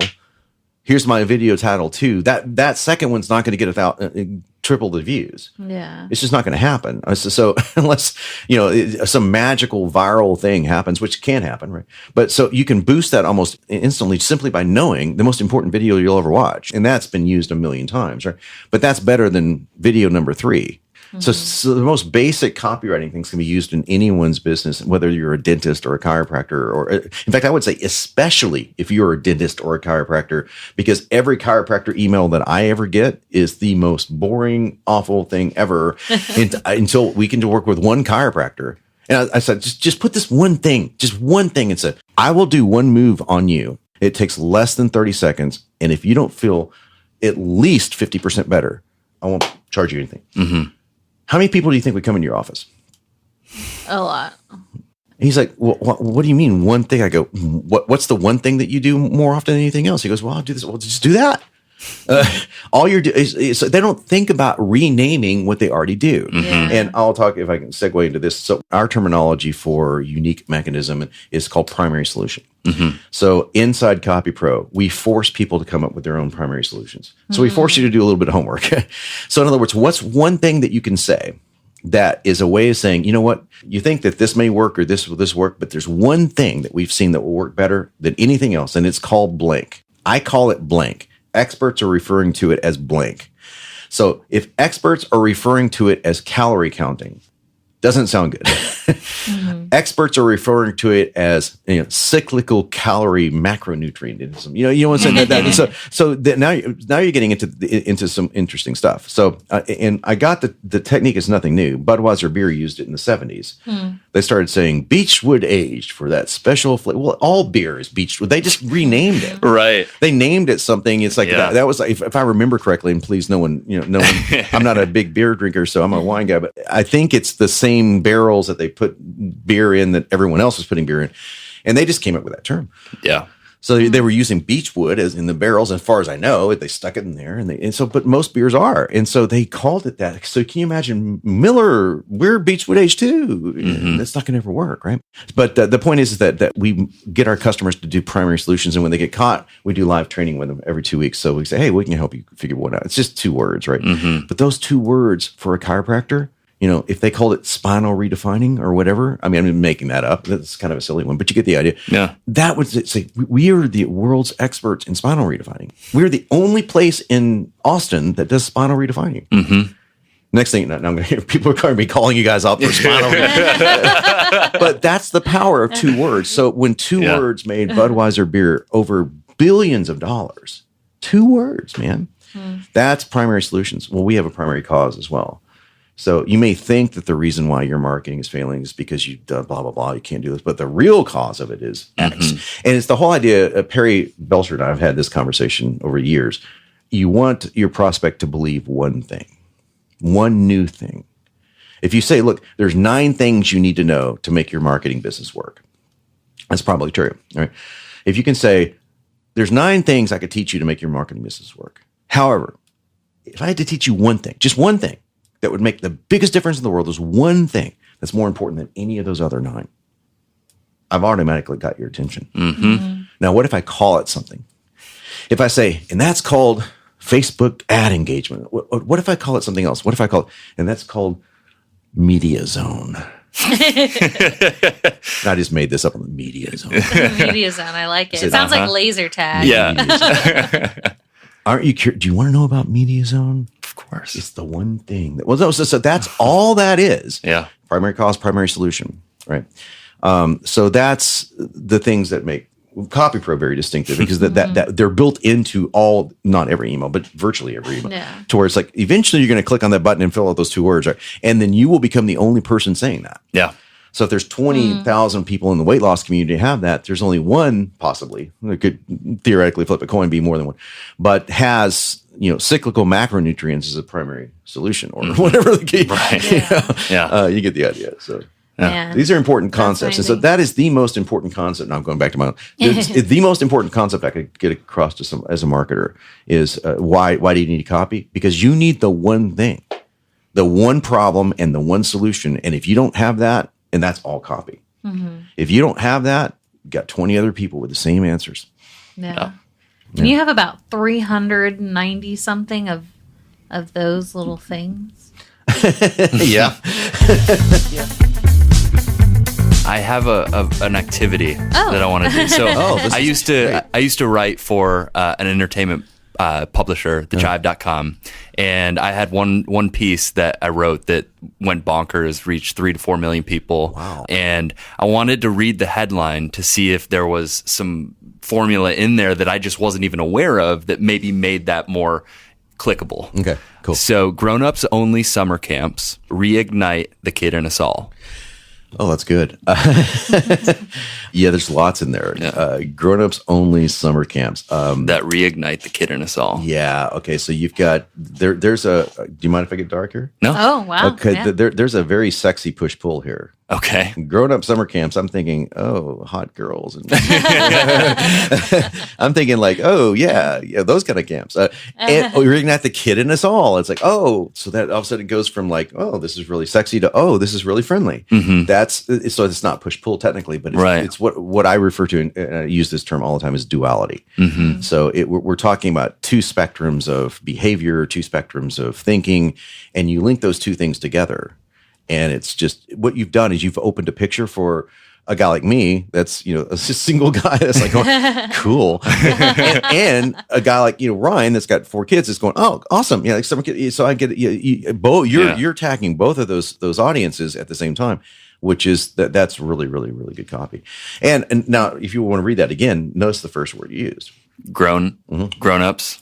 So it's kind of interesting because self-identification, we talk a lot about this in Avatar. So like, let's say you're in CopyPro and it says, let's say that you printed what we call a niche, and it's a blank, and then you just print a blank template and it's got all the words except for the words that you need to fill out. Like we could say, hey, when it comes to avatars, I have a great solution for topic.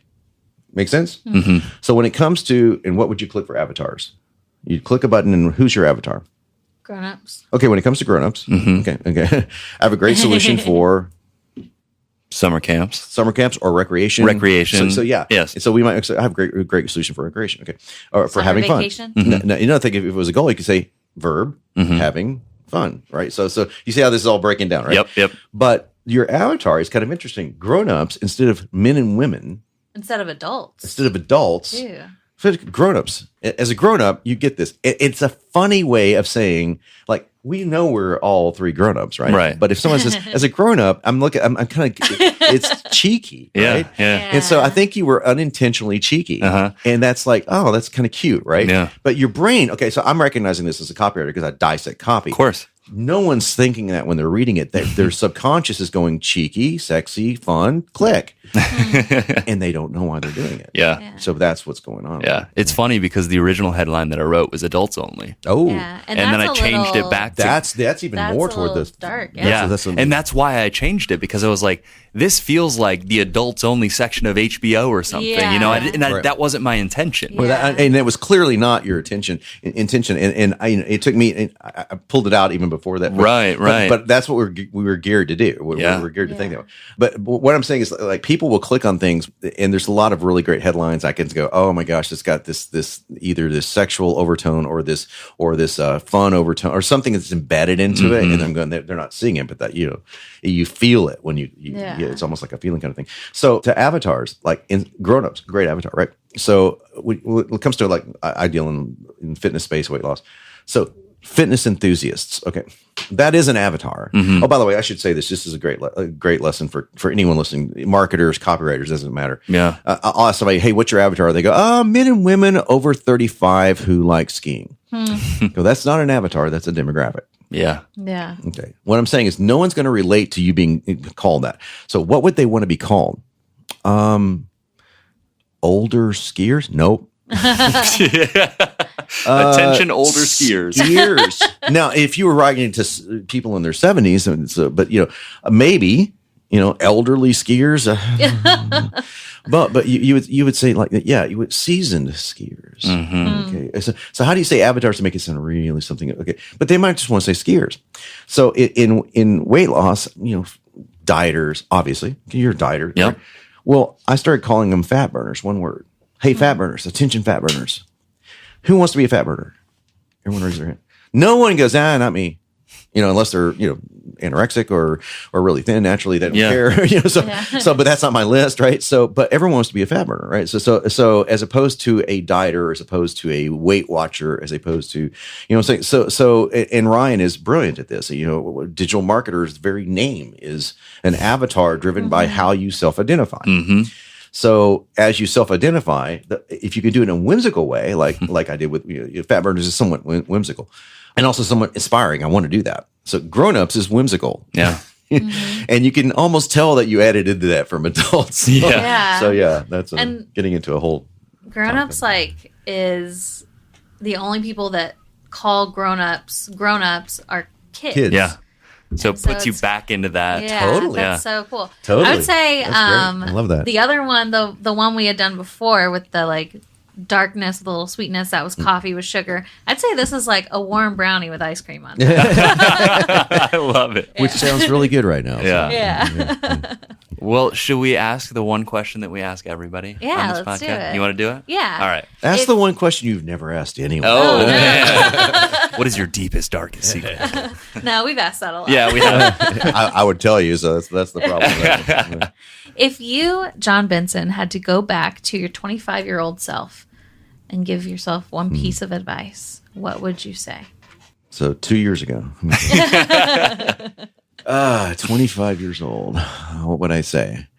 I would say two things. Number one, whatever you do, avoid marrying your first wife. No, I'm kidding. That's a joke. First of all, the number one thing is that the most important thing in the reason for life is the reason that you give others, and that you can impart to others. For me, and so being focused more on that, on what's the purpose of life is, is to define your purpose is kind of backwards and wait instead of waiting for something. And to, I would definitely, I would definitely tell him to settle down, to calm down, to breathe. Things I do now. Yeah. Without losing your passion, Right. Yeah. I heard those kind of things in my 20s and thought, boring, I'm doing all these adrenaline sports and, doing tons of fighting and skydiving and motocross and bodybuilding and all these adrenaline kind of things. And I just likened, mindfulness is something that is completely boring, and so I would definitely suggest that, because it could have saved me a lot of health issues. And the other thing is that the most important thing in the world is for me is that the purpose for everything is what I call epic love. So I would definitely push myself more into that direction. Yeah. Very so cool. Yeah, that would be it. Yeah. Yeah. I love that. Awesome. Well, Thank John, you so much. thank you so much for joining us here. Thank you. It's good to have you here in Austin, and well, anytime you're back here in Austin, come and see us. Absolutely, love to. Thank you for having me. You've been listening to the Digital Marketer Podcast. For more information, go to digitalmarketer.com/podcast. Thank you for listening.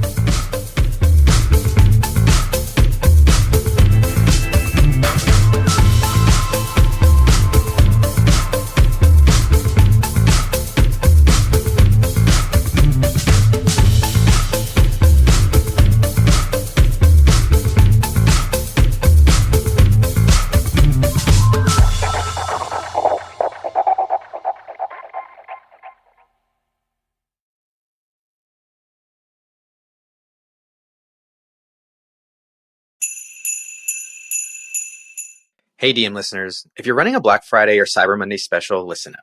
Because Digital Marketer just released our Canva Holiday Promo Pack.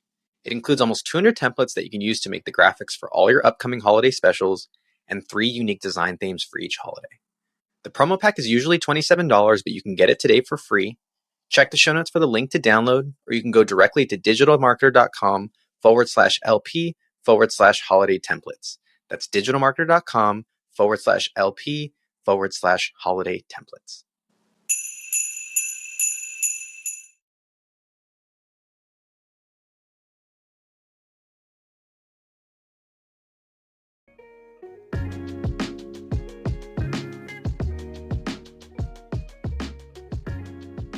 So joining us now on Open Book, a personal friend, someone I greatly admire, Jay Abraham. He is the author, alongside of Roland Frazier. Title of the book, Business Wealth Without Risk: How to Create a Lifetime of Income and Wealth Every 3 to 5 Years. The forward is by our mutual friend, Tony Robbins, another brilliant guy, self-starter, life coach extraordinaire, helping all of us.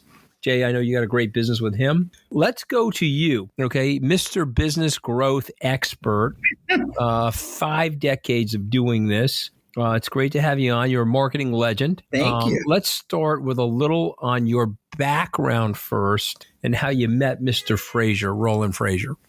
I think the background is interesting because it's not tangential. It has wonderful lessons. So, and you know this because we've had private conversations. So I got started the first time in the adult world at age 18, got married, then don't recommend it that early, had 2 kids at 20, the need of somebody about 40, nobody cared. The only people that would give me opportunity were crazy but interesting entrepreneurs who would be pretty much eat what you kill. They'd give me a piece of the revenue or the deals or the client or the leads or whatever I could negotiate. And because I wasn't time denominated, it was only result based, I jumped around concurrently and did sometimes 5 things at the same time, and fortuitously never in the same industry. I was the accidental tourist. And what happened, Anthony, after about 10 different industries, I realized that people in one industry don't think the same way, don't act the same way, don't strategize the same way, don't source business the same way, don't lead generate, convert, don't do anything the same way. Not because one is better or worse, they're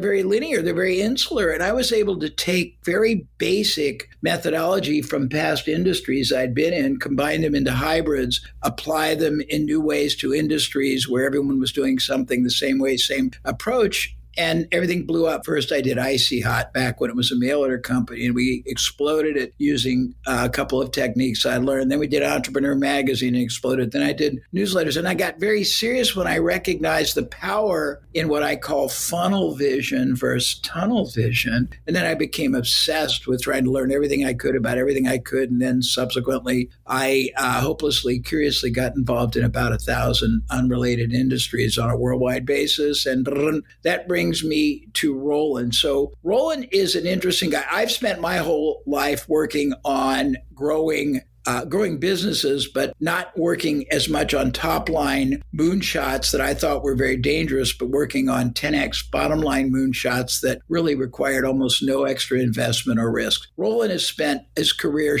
really thinking much smarter than I. I've got, this is just clinical, probably 50, 70, $100 billion of profit increases to my name. And I've made very, very respectable income, but I was pretty inastute. I never really took equities, and I've made people very, very wealthy. I'm not a pauper, but very well wealthy others. Roland, on the other hand, has realized that the real wealth is in getting control of underperforming businesses.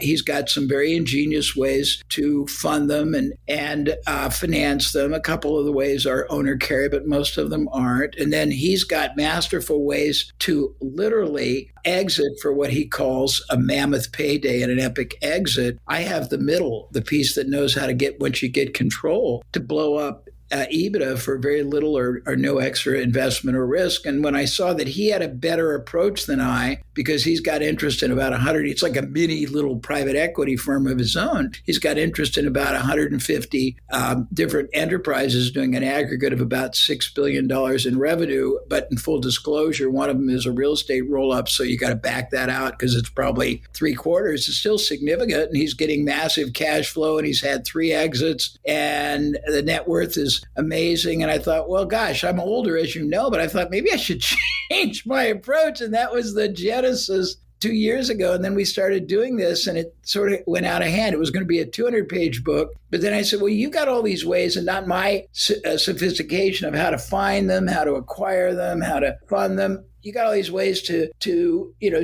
exit, but I got all these ways to blow them up. So let's really develop it. And that's sort of the quick backstory. I love it. You know, it's interesting. My assistant, I read the book, not my assistant, my producer, and Holly basically said, okay, I've got to calculate the number of days you have left on Earth, okay? And she's only giving me 6,205 days, which is 17 years, Jay. Yeah, which your runway is that much longer than mine. Which would put me at the ripe old age of 75. I mean, I'm ready to choke her. That's funny. I'm ready to literally. I mean, I'm hoping that I can, stay on the planet a little longer than 75. But that's fine. Whatever. I'm 75. Right. Well, that's what I'm saying. You look pretty good. I hope I can figure this out. Thank you. But let's talk about it. Take my viewers and listeners through being an acquirepreneur. And take them to say, okay, here are a couple of steps you need to take to make some money and create some wealth. But I'm going to ask permission to make a profound reality check, which I think might be a really good foundation that people will think very reflectively on. May I, please? Please. Okay. So here's, and you're going to have to straddle this because you're in both worlds. But if you think about it, a lot of people today want to start businesses, and that's admirable because there's a great entrepreneurial movement, and you might need it if your job is, outplaced by AI. But statistically, the probability is 1 in 20 startups make it in year 1, 1 in 10 in year 5. So you've got a 5 to a 10% success rate, meaning if you go in debt, you borrow, you put your hopes and dreams, you lose your ass more often than not. So contrastingly, if you find a business that's underperforming but has made it through that, you get control of it, you blow it up qualitatively so it's not a manipulative thing, and then you exit in the end of 3 to 5 years, you could create the income or the wealth of a lifetime in that period. Your lifetime, your wealth, not necessarily your wealth, my wealth, but what somebody's relative or more. And then you do it over and over again. You rinse and repeat. But the better part for me, because I'm not really as much into startups as Roland, if you own a business, any kind of business, this is what I love, Anthony. You can grow it conventionally. You can have great marketing. You can have great strategy. You can have great this or that. But if you add acquisition to it and you do it astutely, You can acquire competitive businesses, of course. You can buy product service companies people buy the product of before, during, after, even instead of what they buy from you. And you might go, well, why instead? Well, a lot of people get leads they don't convert. A lot of people sell something that is short-lived. If you, for example, Anthony, were selling, not that you would, a supplement for weight loss, the average person might take it for 4 months, and most of them don't. They're not very vigilant about their protocol and regimen. They don't lose weight, so they either stop that, buy another one, or go to portion control food, or buy equipment, or get a trainer, or buy recipes, and you've already got the sunk cost in finding that person. So you can be masterful in a lot of ways you don't think about, and then probably more inventive, and I wish I could give credit to myself. This is Roland's. You can buy access vehicles. What's an access vehicle? It's a podcast like this if I wanted your audience. It is a blog. It is a discussion group. It is a sales force. You're going to laugh about this. I got a client that is trying to do a roll-up in logistics. A lot of little mom and pop $5-10 million logistics, and some of the owners have an inflated idea of what it's worth. But what has happened is oftentimes the owner of a small business like that starts out, he or she is the salesperson. They're doing all the work, and then they get some momentum, and then they hire salespeople. Then if they do pretty well, they become the golfer, or they become the whatever. They don't even know their clients. You can just hire the sales force for a fraction of what you pay for the company, and you get 80% of it. So it's very enlightened thinking, if that makes sense. Now to your question again. Well, listen, I mean, it's very, very thoughtful. You also know a lot. I mean, you're almost like the Pope of relationships. Okay. And so tell us about, and you write about it in the book, so obviously share your thoughts in the book, why relationships are so important. And in many ways, relationships are really the story about creating wealth without risk. Because if you're with the right people, you're taking on less risk. Well, tell us about that. Well, and I'll go to my own background. So I learned from masters that if you go in the outside market and you get a prospective buyer client, it's a cold, untrusting person that you have to work your heart out, and it's very arduous to convert them to first level trust, which isn't necessarily committed trust. Even when you get first stage committed trust, it's sort of like that. Whereas if you find people that already have hard won the trust, the credibility, the direct access, you can go to them and you can end up getting an immediate sale, an immediate buy-in. You can get a much larger transaction. Give you a couple of suggestions. In the beginning of the halcyon days of financial newsletters, and I'm dating myself, gold first became legalized, Jesus, I don't know, in the 70s or 80s, and all the gold dealers out there were selling in the Wall Street Journal. They were selling on Forbes. They were just running ads, and it was arduous, and it was very expensive. I realized that the real market were the hardcore conservative people that were subscribing to all the newsletters. I went to all the newsletters, and I made my gold client the recommended provider. We ended up, every time there'd be a new subscriber, we had our materials in the new subscriber kit. 4 times a year, we paid to do a special edition of the newsletter on the outlook for hard assets. We would fund in their name events regionally that their editor and our president would go to. Bottom line is we went from $300,000 to $500 million in 2 years. Now, admittedly, it's a small margin, but it's still profound. I was in the seminar business when I was younger.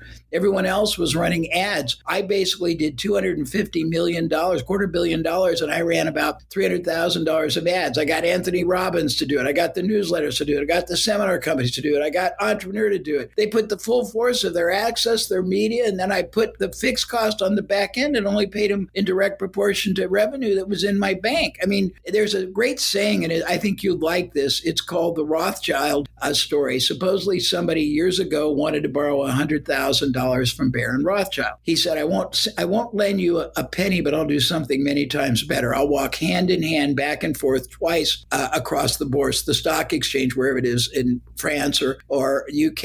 And when we're done with the second walk, everybody there will loan you all the money you want. That's the personification of the power of it. And, you can do enormous things. I used to have, when I was in the seminar business, I used to have operations in Singapore, Australia, Malaysia, Vietnam, China, Italy, the UK, and I never put a penny out. I would just find other people that already had access to the entrepreneur audience, and I made them partners, and they got a share, and they did all the heavy lifting. Well, listen, I love you for so many reasons, but the one that inspires me the most are the obstacles. So how do you get through them? How do you fight through things like that? You are somebody, I have a lot of resilience. I've been fired from the White House. I've had ups and downs in my political and business career, but there are certain principles that you've distilled from the masters, let's call them the masters, on resilience and dealing with obstacles. So what are they, Jay? Well, the first one, and I can tell a great story that I think it embodies it. The first one is that your problem is always going to be the solution to somebody else's bigger problem or opportunity. You just have to figure out who it is and what it is and how to make sure it's articulated. And I'll give you a simple story because I love storytelling, and you and I both know that metaphorically the brain works better. So when I used to do seminars all over, and you can stop me anyway because you know I go on a tangent. When I used to do seminars in Asia, the first time I ever went to one of the countries, I do this 3-day, very expensive seminar. At the end, I always did through translation Q&A. So this guy comes to the mic, and through translation, he goes, "What do you do if you're too small and the bank won't lend you money to grow?" And I said, "Well, okay, tell me more." And he goes, "I'm a small local motorcycle manufacturer in China. I don't deal with China anymore, but we did then. And only in China, where you got 100 million population, would you literally have a small local motorcycle manufacturer?" He said, "If I had the money, I'd go all over Asia. I'd find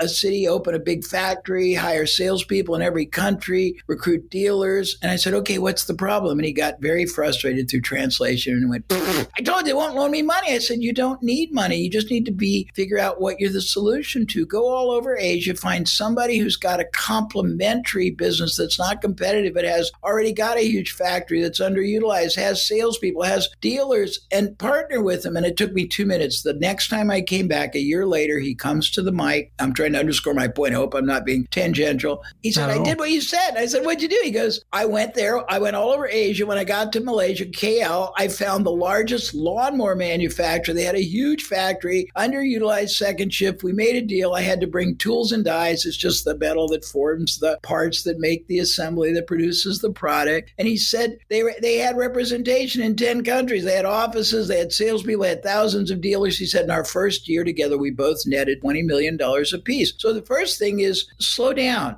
Somebody else probably has a bigger problem or latent opportunity you could solve. The second is, because I have been involved in over 1,000 industries, not businesses, I've seen optionality that blows your mind. Most people, I created something called funnel vision as opposed to tunnel vision. It's predicated on the fact that you have an infinite number of ways to do anything, but you probably don't have the exposure to some of the higher, faster, safer ways to do it. Most people get frustrated. They get disenchanted. They get turned off. They get stymied or constrained because they only have a certain number of options in their reference base. So I'd say to everybody, you got to expand your knowledge base of what's possible, because there's a lot more ways to get at it and there's a lot more steps. And that's the second thing. I would say, I remember a book that Fran Tarkenton wrote years ago, right when he had done a public company that blew up, and it was called Failure's Not Permanent. It really isn't permanent. I remember reading another book. It said that when you're down,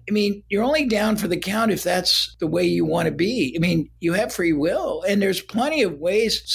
Another thing, this is very important because a lot of young people don't know this. I've had all these mentors. I have knowledge because I had the good fortune of being in a lot of industries, but more importantly, I've helped over 300 of the top world experts, and none of them came to me for help with their methodology, but I had to learn a distillation. So I got all these wonderful integrated knowledge. But somebody who was a mentor of mine once said when I was young, because I was very, very, very aggressive and I could have gone to the dark side. And he said, you can lose your money, and if you keep your integrity, someone will always back. But if you keep your money and sell out your integrity, you'll never get it back. And that was a profound statement. I've always tried to always really contribute, and I've been driven by trying to support people who were on a mission or a crusade to bring true value creation to others and what it really meant, whether it means filling a void, whether it means bringing a level of product service or frictionless transaction to people. So I don't know if I'm giving you tangential answers or relevant ones. No, listen, it's very helpful. And I think the point about integrity can't be overstated. You can have a lot of mistakes in your career, but if you live your life with high integrity, you're always going to have opportunity. You've been called the 21.7 billion man.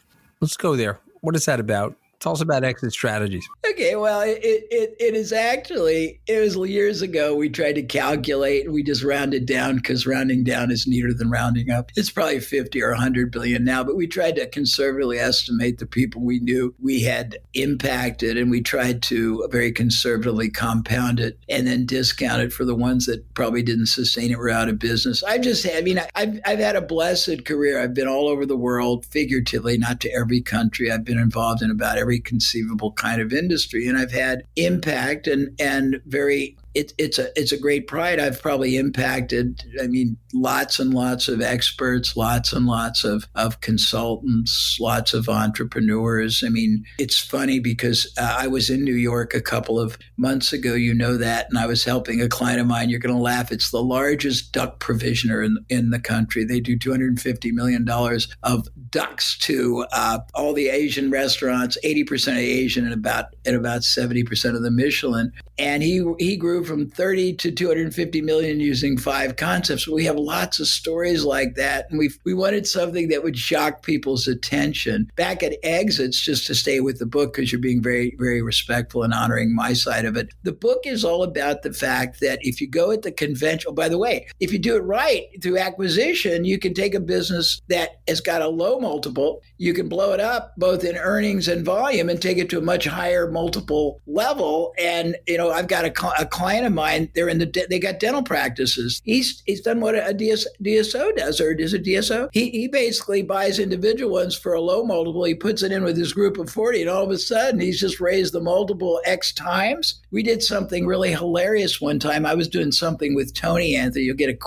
a laugh out of this, and we do Q&A together. And somebody came to the mic and said, Tony, I sold my business for a much higher multiple than the business was worth. And I've got a look back deal where I get the same multiple on all the volume above the base level I can produce for the next 2 years. How can I grow it? And Tony and I both said the same thing. Don't try to grow it. Acquire ones for 3x if you can get paid 8x. But a lot of people try to make the solution harder. I have a metaphor that I love, and I'm throwing things out. You can stop anytime. But I was profoundly impacted by the first Indiana Jones movie. And I was more profoundly impacted by one scene when Indy was being chased down the bazaar by the bad guys somewhere in North Africa, and he was trying to escape and slipped into the alley, and you thought he was safe, and then all of a sudden it was a dead end, and there was the 7-foot giant spinning the centaurs and looking like Indy was a goner, although it was only 20 minutes in the movie, so it probably wasn't going to happen. And after about 10 minutes of pensive anticipation, he took out a gun and went, "Pow!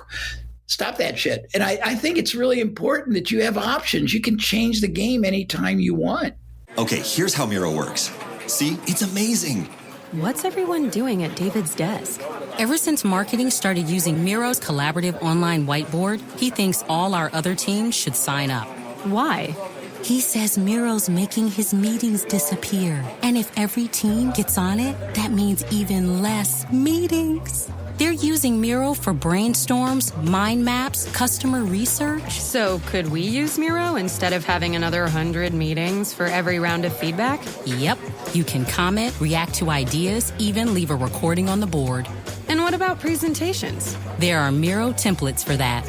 How do you know so much about Miro? I've actually been using it all along. I just used a Miro board to plan the best vacation. Okay, I'm on board. See how Miro users save up to 80 hours every year by meeting less and doing more. Get on board at Miro.com with 3 boards free forever. That's MIRO.com. What's that sound? That's the sound of Downy Unstoppable scent beads going into your washing machine and giving your clothes freshness that lasts all day long. There it is again. It's like music to your ears, or more like music to your nose. That freshness is irresistible. Let's get a Downy Unstoppables bottle shake. And now a sniff solo. Nice. Get 6 times longer lasting freshness plus odor protection with Downy Unstoppables in-wash scent beads. I love that movie. I've actually loved all 5 of the movies, even the one where he's playing the 80-year-old Indiana Jones, which is another statement about life. You're as old as you feel. The book calculated me out to 6,205 days left. So I don't know. I don't like that about the book. That's probably the only thing I didn't like about the book. Everything else I did. I want to talk to you about growth. Okay. How do you grow a business? How do you grow yourself? How do you expand and stay neurally plastic at any age? It's interesting. I'm gonna answer you three ways if I can. I'm gonna go back in time and I'll be current, and then I'll go future. So I was vividly impacted many years ago reading a book called A Technique for Creating Ideas. It was written by a guy named James Webb Young, who was he ran, I think, J. Walter Thompson's whole creative side when he was back in the 50s, a long time ago. And he wrote a book because all these magazines, when magazines were the most viable form of advertising, would go to him to come up with a great idea to sell out this month's edition, and he'd give it to them. But when they didn't have an idea, it would peter out. And they asked him, how do you create great ideas? And he thought about it, and he wrote this little book. And what he said, the first thing is, and I'll come to the answer to the question, but I'll come at it with a progression. He said, the first thing is your mind was created. Its job is to solve problems and create opportunities, but it's got to know what it's supposed to do. So the first thing is tell it. Then he said, the next thing is take in all the information you can about everything you can on that subject, everything you can on that subject. And he said, but the real key then is taking all the information you can about everything you can off that subject, because breakthroughs are going to come from outside your industry, not inside. And I used to talk about this. I haven't for a long time, so let me dust it off. So if you think about it, fiber optics that transformed telecommunication didn't come from telecommunication. It came from aerospace, and it was borrowed, extrapolated. Either the ballpoint pen or roll-on deodorant borrowed the mechanism from one another. Viagra came from heart, Rogaine from pimple. FedEx borrowed the spoke and hub check clearing system from the Federal Reserve Bank and how they cleared checks overnight. The most successful baby buggy, $300 or $400 million, is the collapsible wheel. So I think you got to be able to travel outside your comfort zone in terms of knowledge and understanding. There was a book, you probably read it. I don't read as much as you, and you're voracious, but it was written by a guy named Epstein. It was called Range. Did you read that? Yeah, of course. Yeah, I just had that book in my office. I just gave it to somebody. It's a great book. But I think the premise paraphrase is the people that are going to own dominance in the second half of this century are the ones that have the most range, because hindsight, even insight, isn't the same. There's dynamisms coming on that takes a whole different kind of thinking. Also, in answering your question, I think there's 9 forms of thinking. I don't remember them all. Critical, deductive, inductive, strategic, all these things. Most people only have one of them. Another thing you can look at is pattern recognition. I'm in awe of Tony Robbins. There's 9 or 10 forms of pattern recognition, and he's almost all of them. I had somebody assess me, and I was about 8 of them. But the more you can see patterns and extrapolate, the more power you have. And I don't know if I'm going to the right answer to your question, but on growth, if you do the same thing the same way everybody else does it, number one, you're only going to get an incremental growth. You got to do what they don't do in ways they don't do it, and understand. I've always said there's 2 kinds of entrepreneurs, and I deal with entrepreneurs. You deal with more corporate. There's a 2D and a 3D. A 2D entrepreneur thinks in terms of revenue minus expense equals profit. A 3D looks at the value of the asset residually. What's the return they're going to keep getting continually on investment? They look at everything as an investment, a lead, a salesperson, distribution channel, everything. And they have a greater advantage because they're playing a longer game. So that's another way of doing this. A lot of times people don't understand, they understand allowable costs, but they don't understand how powerful it can be. When we did Icy Hot, and I'll go back way in time, but it was hilarious. It was a mail order product originally, and we bought it out of bankruptcy. It was only doing $20,000. We were going to basically just use the equipment from the business, but we did an analysis and found that the average, anytime we got 10 buyers, brand new, it was only $3 a jar. 8 of them bought almost every month forever until they died or somebody came up with a cure for arthritis, bursitis, rheumatism. Of the 8, almost half bought a second product every month. Of the 4, and this is average, 2 of them would buy bulk every 2 or 3 months. And the bottom line was every time we got 10 buyers, even though 2 never repeated, and they paid $3, we were making $50 net profit a year on that person. And we had no marketing budget. My job was to go to radio stations, television stations, media, and get them to run ads when they had unsold advertising, and gave them all the money, and we paid them more than all the money. And people thought we were crazy, but we built 500,000 repeat buyers in a year doing that. So it's understanding the lifetime value, allowable costs, looking at yourself as an investor, learning what your competitor doesn't know. It's also understanding preemptive advantage. One of the things in the book that I love is there could be a business that seems like a dog, and it is by itself, but if you get control of it, it could have multiple advantages. One, it can access a market ahead of everybody else in your generic region, something people buy before, so you have a preemptive advantage. Two, it can be something you can use as a less foreboding way to start a relationship, an easier way to get people to start. Three, it can be something you add to your typical sale, which might be only a modest amount more revenue, but it might double or triple the profit. Three, it might be something expensive you add after they bought everything else, and it might double or triple the lifetime value, which if you just look at it in profitability is one thing, but it could double or triple your allowable acquisition cost, meaning what you can invest, not spend to bring in a buyer in the first place. So I think the bottom line I'm trying to say is you got to think differently than everybody else. Well, I mean, I think it's brilliant. We're at the point of the podcast where I'm going to read 5 words, and then the author is given the opportunity to say a few things. You can say one word back or a sentence. It's sort of like a Rorschach test on what's in the book. So let's start with wealth. What does wealth mean to you? Well, to me, it is a definition of a couple things. Certainly, it can be economic, but I think it's satisfaction, fulfillment, purpose, possibility. Well, there's a happiness quotient to wealth as well. Absolutely. I think that's something that there's a flaw in a lot of people because they're obsessed just with achieving economic. But I think it's an integration of things. But yeah, I think it's many forms of compensation, tangible and intangible. Success. Success is I think the ability to feel that you've accomplished something meaningful at not just the level you're capable, but that you've stretched yourself and you've left the world better off because you were in it. Failure. I think failure is an illusory concept because when you don't succeed, you're learning what not to do next, or you're learning to reevaluate your belief system. I don't think failure, I think it's an illusion. I think it's very positive if you don't risk too much. Death. Well, it's interesting. At my age, in my mortality, I think death is something you don't think about when you're young. You first of all get gripped with it when you're older, and then you celebrate the fact that it's inevitable. So you might as well enjoy the process to the fullest while you have the chance. Okay. So, I mean, it's a clarifying mechanism that focuses you to, in some ways, make your life more meaningful. Yeah, you've never been to my office, but it's smack dab right in the center of the Torrance runway. It's not on the runway. It's not even a street. It's just a road. And the planes go right over us. And it's a great metaphor because my runway is a lot shorter than yours. And then you relish the day. You take... Not according to this book that you wrote. Okay, when I do this calculation. Got me in the grave. I mean, it's like unbelievable. I'm just gonna let you know. I'm yelling at my producer as soon as this is over. Okay, my last word. Okay, yes, you ready? Sir. Acquirepreneur.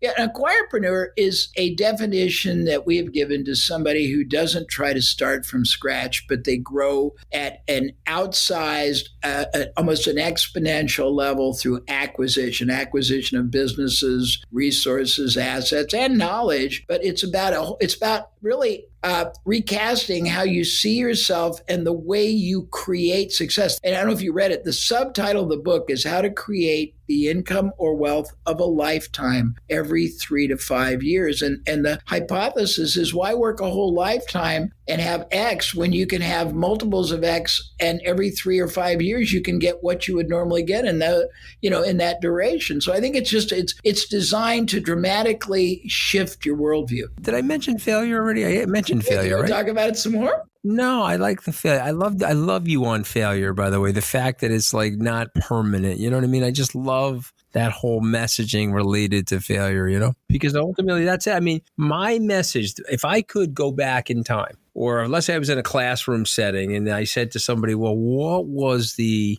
big idea? For me, the big idea is to keep going. Yeah.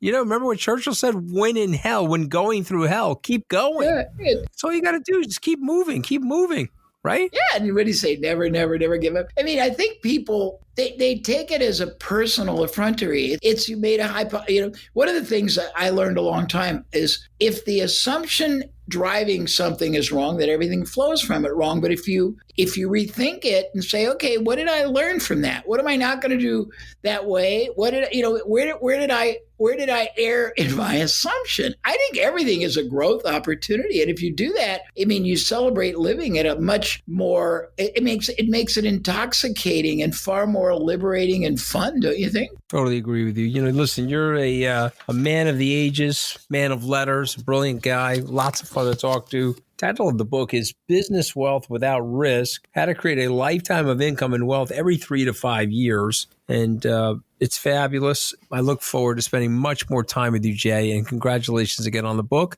And thank you for joining us on Open Book. Thank you for the privilege of sharing. I adore you. I think you're one of the finest people and one of the most mammoth minds I've ever met. Thank you very much. Well, you're a good man to say that.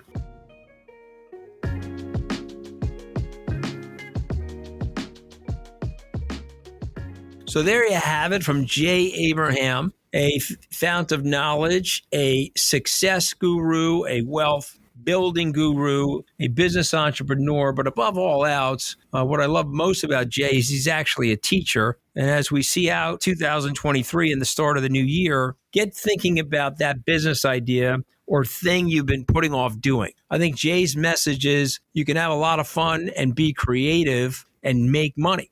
I've got two of my kids that are in the world of art. One of them is a performance singer. She's a stage actress and a Broadway star. The other one is a movie director. They're both young, and they'll be forever young at heart because they're doing things that they love. And I think Jay's point is that you can do things that you love and you can make money, but you got to be disciplined about finding your passion and fighting through whatever fear you may have. And just to play devil's advocate, because you know me by now, a little risk is good. Unfortunately for me, if I did a hindsight test, which I never like doing, because hindsight's not 2020, it's actually 2010. Unfortunately for me, I probably have taken on too much risk in my life, which is why I get blasted every 3 to 5 years. But it's been fun. It's been exhilarating. I think Jay's message is when you're failing, you're learning. And so you got to just hang in there. I love Jay. I hope you get out and buy his book. And thank you for joining us.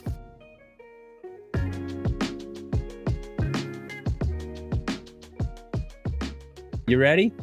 Okay. Are you coming on the air, Ma? All right. So this week, my other guest, Ma, came on to talk about wealth. And wealth can be many things, not just financial wealth. So how would you define wealth, Ma? Well, as a child, I had everything in my whole life because there was a 10-year difference and 12-year difference between my brothers and I. And my father was very successful when I was a kid. And so I had everything. But it also makes you insecure because you're so used to having a crowd over you and telling you how wonderful you are that when you are alone, you feel very alone. Okay, so wealth has positives and negatives. Is that fair to say? Right. Okay. Yes. I mean, I had horseback riding lessons. I rode a motorcycle when I was young. I smoked against my mother knowing it. Right. And I was a little edgy. Yeah. And I think that's because I had everything. Okay. All right. So you're a little bit rebellious. You were like a rebel without a cause in the 1950s, right? Yes. A little bit, right? Okay. A little bit. But Ma, wealth is measured in a lot of different ways, right? Like I was out with somebody the other night. He said, I can't believe this, mean-spirited person died with more money than my dad. I said, well, your dad was wealthier than him. He had way more friends. And isn't that part of it too? Well, I think you're a perfect example of wealth because I think that you give to the people who are in need and you don't question it and you don't belittle the person because they don't have it. You look at the person and you know that there's people in your family that need it. And you give to the person without belittling them. And I think that's a talent. I think that's a gift. My mother had that gift. All right, but you're not answering the question. You're trying to praise me, and I love you, Mom. And Merry Christmas to you. I love you, but I'm asking you a question. But Ma, isn't wealth many different things? That's the point I'm trying to make. You agree with that, or you think it's just about money? Well, I think money talks and shit walks. Okay. All right. We're gonna go. All right. Let me ask you this, Ma. Let me ask you this. You think it's possible to create wealth without taking risk? No. Okay, tell me why. Because I think that people that are chancy and have the brain to become chancy, I don't mean just take a chance and not know what you're doing. Mm-hmm. You're a perfect example with Bitcoin, whatever the hell it is. And it's working because you took a chance and it's working. Should we tell everybody on my podcast that you call it Bitcoin? I probably shouldn't tell people that, right? Because you always mispronounce names, okay? And you've always mispronounced words, which is why I have an elocution problem even at this day, okay? Because, you say trauma instead of trauma. Let's just say it, ladies and gentlemen. My mother calls Bitcoin Bitcoin. How much do you love that? Bitcoin. Okay. All right, Bitcoin. All right, but I've taken a lot of risks, Ma, but sometimes I fall on my face, right? The newspaper likes to write about that, right? Part of learning. It's part of learning. Okay. I think that when you take a risk and you don't go through with. But you go crazy, Mom, when they write bad things about me in the paper. Yeah, I do. Because I think you're perfect. Okay. All right. We probably should end it there. All right. I love you, Mom. Okay. I appreciate you joining me today. I love you, baby. I love you too, Mom. All right. Okay. All right. Bye. I am Anthony Scaramucci, and that was Open Book. Thank you for listening. If you like what you hear, tell your friends and make sure you hit follow or subscribe wherever you listen to your podcast. While you're there, please leave us a rating or review. If you want to connect with me or chat more about the discussions, it's at Scaramucci on Twitter or Instagram. You can also text me at +1 917 909 2996. I'd love to hear from you. I'll see you back here next week.